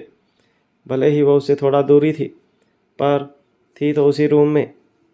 उसे समझ आ गया था कि शायद आहान ने अंदर आते वक्त ही मयूरी को देख लिया था। उसे इस तरह देखकर रमेश की आंखों में भी आंसू आ गए। जब मयूरी उसे दरवाजे के पीछे से झांक कर देख रही थी तो आहान भी उसे अपनी तिरछी नज़रों से देख रहा था। वो जानता था कि वो उससे मिलना नहीं चाहती, पर वो उसे कुछ देर अपने साथ ही रखना चाहता था। इसीलिए वो लिविंग रूम में ही परी के साथ खेलने का बहाना बनाकर बैठा रहा। उसका मन कर रहा था कि वो मयूरी के पास जाकर कस कर उसे अपने गले लगा ले, पर जब वो खुद को मयूरी से दूर नहीं रख पाया और अपने इमोशंस पर कंट्रोल नहीं रख पाया तो उसने रमेश को खाना लगाने को कह दिया था। उसने वहाँ से जाते वक्त मयूरी के मायूस चेहरे को देखा था। वो भी वहाँ जाते हुए बिल्कुल खुश नहीं दिख रही थी। आहान को इतना ड्रिंक करते देखकर परी ने अपना मुंह लटकाते हुए कहा, मम्मा घर पर नहीं है और डैडी आप बहुत ड्रिंक कर रहे हैं, मैं आपकी उनसे कंप्लेन कर दूंगी। उसने फिर से आहान की तरफ देखते हुए कहा, मैं मम्मा का कहना मानती हूँ, इसलिए मम्मा मुझे सबसे ज़्यादा प्यार करती हैं। एक तो पहले ही मयूरी आहान के पास नहीं थी, जिसे लेकर वो काफ़ी दुखी था। ऊपर से परी भी उसी की क्लास ले रही थी। तभी आहान ने वाइन का गिलास नीचे रखते हुए रमेश से कहा, तुम क्यों बार बार मेरी वाइन का गिलास भरे जा रहे हो? जल्दी से मेरा खाना लगाओ। रमेश उसके पास खाने की प्लेट लेकर आ गया। वो खाना शुरू करने ही वाला था कि उसके पास रिया का कॉल आया और उसने कहा, सर मैंने सुजल की बचपन की फ़ोटोज़ ढूंढ ली हैं और आपको मेल भी कर दी हैं। ओके। इतना कहकर आहान ने फ़ोन रखा और परी के साथ खाना खाने लगा। खाना खत्म हो जाने के बाद वो अपने स्टडी रूम में गया और अपना ईमेल चेक किया। वो बहुत ध्यान से रिया की भेजी हुई फ़ोटोज़ को देख रहा था। फिर उसने रिया को कॉल करके पूछा, तुम श्योर हो कि ये सुजल की ही फ़ोटोज़ हैं? फ़ोटोज़ को देखकर उसने फिर से रिया से पूछा, तुम्हारे पास कोई और क्लियर फ़ोटोज़ नहीं है? ये सब तो बहुत ब्लर हैं। रिया ने जवाब दिया, सर मुझे यही फ़ोटोज़ मिली हैं। ये फ़ोटोज़ भी मैंने उनसे ली हैं जो सुजल की फैमिली को जानते थे। उसकी फैमिली और ख़ुद सुजल भी लोगों से ज़्यादा घुलते मिलते नहीं थे, इसलिए मुझे इससे ज़्यादा और कुछ नहीं मिल पाया। सुजल ज़्यादा फ़ोटोज़ क्लिक नहीं करवाती थी और उसकी कुछ एक फ़ोटोज़ भी जो मिली थी वो भी किसी सेमिनार में क्लिक की हुई थी। रिया को सुजल के बारे में कुछ समझ नहीं आ रहा था। उसने कहा, सर सुजल कहीं गायब हो गई है और हमें ये भी नहीं पता है कि वो अब ज़िंदा भी है या नहीं। अगर हमें उसे ढूंढना है तो हमें उसके बचपन की फ़ोटोज़ क्यों चाहिए?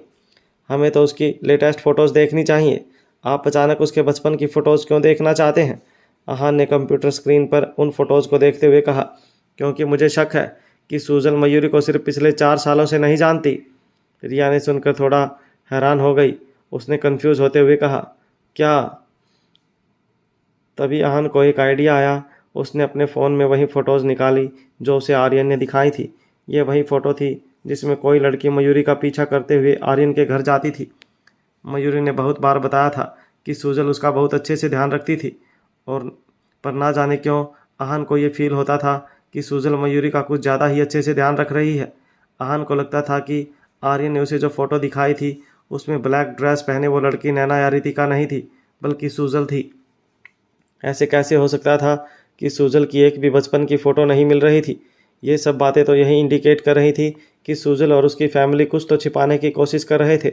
आहान बहुत देर तक उन फ़ोटोज़ को आर्यन की दी हुई फ़ोटो से मैच करना चाहता था, पर वो फ़ोटोज़ इतनी ज़्यादा ब्लर थी कि वो कुछ भी नहीं समझ पा रहा था। वहीं दूसरी तरफ मयूरी अब तक सुजल के घर पर पहुंच चुकी थी। उसे बहुत भूख लग रही थी, इसलिए उसने घर आते ही सबसे पहले अपने लिए खाना ऑर्डर किया। ऑर्डर आने का वेट करते करते मयूरी आहान का बनाया फ्रेंच ऑमलेट याद कर रही थी। उसके बारे में सोचते ही उसके मुंह से पानी आ गया। भूख के मारे उसके पेट से अजीब अजीब आवाज़ें आने लगी। तभी दरवाजे पर नॉक करने की आवाज़ आई। मयूरी जल्दी से बेड से उतर कर खाना लेने के लिए जाने लगी, पर जल्दबाजी में उसका पैर बेड के साथ में रखी कैबिनेट पर लग गया और एक फ़ोटो फ्रेम ज़मीन पर गिर गई। उसने जल्दी से खाना लाकर डाइनिंग टेबल पर रखा, फिर उस फ़ोटो को देखने लगी। सुजल ने उसमें अपना वाइट नर्स वाला कोट पहना हुआ था। उसने उसकी फ़ोटो को पर प्यार से हाथ फेरा और वापस कैबिनेट पर रख दिया, पर तभी उसकी नज़र बेड और कैबिनेट के बीच फंसे एक फ़ोटो एल्बम पर गई। मयूरी वो एल्बम बाहर डाइनिंग टेबल पर ही ले आई। उसने पहले खाना खाया, फिर पास में रखा जूस पिया। उसके बाद वो उस एल्बम को खोल कर देखने लगी। वो पहली फ़ोटो देखते ही दंग रह गई। वो 4 लोगों की फैमिली फ़ोटो थी। उसमें मम्मी पापा और उनके 2 बच्चे थे। एक लड़का 4 साल का था, पर लड़की बहुत छोटी थी। उसका चेहरा सुजल के जैसा लग रहा था। मयूरी सोचने लगी कि सुजल ने कभी भी उसे अपनी फैमिली के बारे में कुछ नहीं बताया था। ये एल्बम सुजल की फैमिली का ही था, पर आगे की फ़ोटोज़ में सुजल का भाई नहीं दिख रहा था। सुजल बचपन में भी किसी से ज़्यादा बातें नहीं करती थी और ना ही ज़्यादा हंसती खेलती थी, पर उस एल्बम से कम 10 फ़ोटोज़ गायब थी। वो बेड के नीचे झांकने लगी कि कहीं वो फ़ोटोज़ नीचे ना गिर गई हों, पर वहाँ कुछ नहीं था। मयूरी ने सोचा, इस एल्बम की बाकी की फ़ोटोज़ कहाँ गई? उस एल्बम में कुछ तो ऐसा था जो मयूरी को जाना पहचाना लग रहा था, पर उसे समझ नहीं आ रहा था कि वो क्या था। मयूरी उसी एल्बम के बारे में सोच रही थी और सोचते सोचते उसे नींद आने लगी, पर तभी उसे कुछ याद आया और वो अचानक उठकर बैठ गई। उसे याद आया कि उसे वो फ़ोटो एल्बम कुछ जाना पहचाना क्यों लग रहा था। उसने फ़ोटो एल्बम में सुजल की एक फ़ोटो देखी थी जिसमें वो एक गार्डन में खड़ी थी। वो फ़ोटो उसे उसी फ़ोटो की याद दिला रही थी जो उसे एक बार आर्यन ने दिखाई थी। वो वहाँ बिल्कुल वैसे ही खड़ी थी जैसे उस फोटो में वो ब्लैक ड्रेस पहने लड़की खड़ी थी। पर इस एल्बम में सुजल ने ब्लैक कलर की ड्रेस नहीं पहनी थी।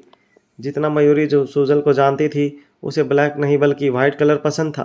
पर अगर सच में सुजल उसे बहुत पहले से जानती थी, तो उसने कभी भी अपनी फैमिली के बारे में और अपने बारे में उसे क्यों नहीं बताया? मयूरी के मन में हजारों सवाल घूम रहे थे। अब तक तो उसकी नींद भी गायब हो चुकी थी। वो तुरंत उठी और उसके स्टडी रूम में जाकर बाकी की फ़ोटोज़ ढूंढने लगी। वहीं इस वक्त विक्रांत और सुहाना एक दूसरे के काफ़ी करीब थे। सुहाना जब सुबह सोकर जगी तो उसने खुद को विक्रांत की बाहों में पाया। विक्रांत उसे डॉक्टर के पास चेकअप के लिए ले गया। चेकअप हो जाने के बाद जब वो उसकी केयर करने लगा, तो सुहाना ने उसके माथे को छूते हुए कहा, चेकअप तो मेरा हुआ है, तो तुम इतना टेंशन में क्यों दिख रहे हो? जैसे अभी बेहोश हो जाओगे। कहीं तुम मुझे परेशान करने के लिए सब नाटक तो नहीं कर रहे हैं ना? अगर तुमने मुझे परेशान करने की कोशिश की तो यहाँ सब जान जाएंगे कि तुम एक प्रेग्नेंट औरत को परेशान कर रहे हो। अच्छा, अब ऐसे मुंह मत लटकाओ और स्माइल करो। उसकी बात सुनकर विक्रांत अपने मन में सोचने लगा, क्या आहान को भी ये सब सहन करना पड़ा था जब मयूरी प्रेग्नेंट थी? अरे हाँ, जब मयूरी प्रेग्नेंट थी तब आहान को तो इस बारे में पता ही नहीं था। चलो एटलीस्ट मैं कहीं तो उससे एक कदम आगे हूँ। फिर उसने डॉक्टर के कैबिन के बाहर अपनी एक फ़ोटो ली और आहान को एक मैसेज के साथ सेंड कर दी। मैं यहाँ सुहाना को प्रेगनेंसी चेकअप के लिए लाया हूँ। मुझे थोड़ी टेंशन हो रही है, पर अच्छा भी लग रहा है। खैर छोड़ो, तुम तो इस फीलिंग को समझ नहीं सकते, क्योंकि तुम्हें तो मयूरी ने पहले ही साइड कर दिया है। फिर उसने स्माइल करते हुए अपना फ़ोन जेब में डाल लिया और फिर सब हो जाने के बाद वो सुहाना के साथ बाहर आ गया। पर तभी उसके पास आहान का रिप्लाई आया। उसे पता था कि आहान वो फ़ोटो देखकर जेलस होगा और उसे बहुत सुनाएगा। आहान ने मैसेज किया था, जब सुहाना बेबी को जन्म देकर तुम्हें भूल जाएगी ना, तब तुम्हें पता लगेगा साइड करना क्या होता है। विक्रांत ने उसका मैसेज देखकर आगे कुछ नहीं कहा, बस एक इमोजी भेज दिया। घर पहुंचकर सुहाना के सोने के बाद उसके असिस्टेंट मेहुल ने उसे उसकी दवाइयाँ ला कर दी। वो कभी भी सुहाना के सामने अपनी दवाई नहीं लेता था। तभी मेहुल ने कहा, बॉस, सुहाना मैम को जल्द से जल्द अबॉर्शन करवाना होगा, वरना उनकी हेल्थ के लिए अच्छा नहीं होगा। और ये रही उनकी दवाइयाँ। विक्रांत ये करना तो नहीं चाहता था, पर उसके पास अब और कोई ऑप्शन नहीं था। उसे समझ नहीं आ रहा था कि वो क्या करे। वहीं ऑफिस में मयूरी अपने कैबिन में बैठी सुजल की फ़ोटोज़ को आर्यन की दी हुई फ़ोटोज़ से मिलाकर देखने की कोशिश कर रही थी। तभी उसके चेहरे पर सीरियस एक्सप्रेशन आ गए।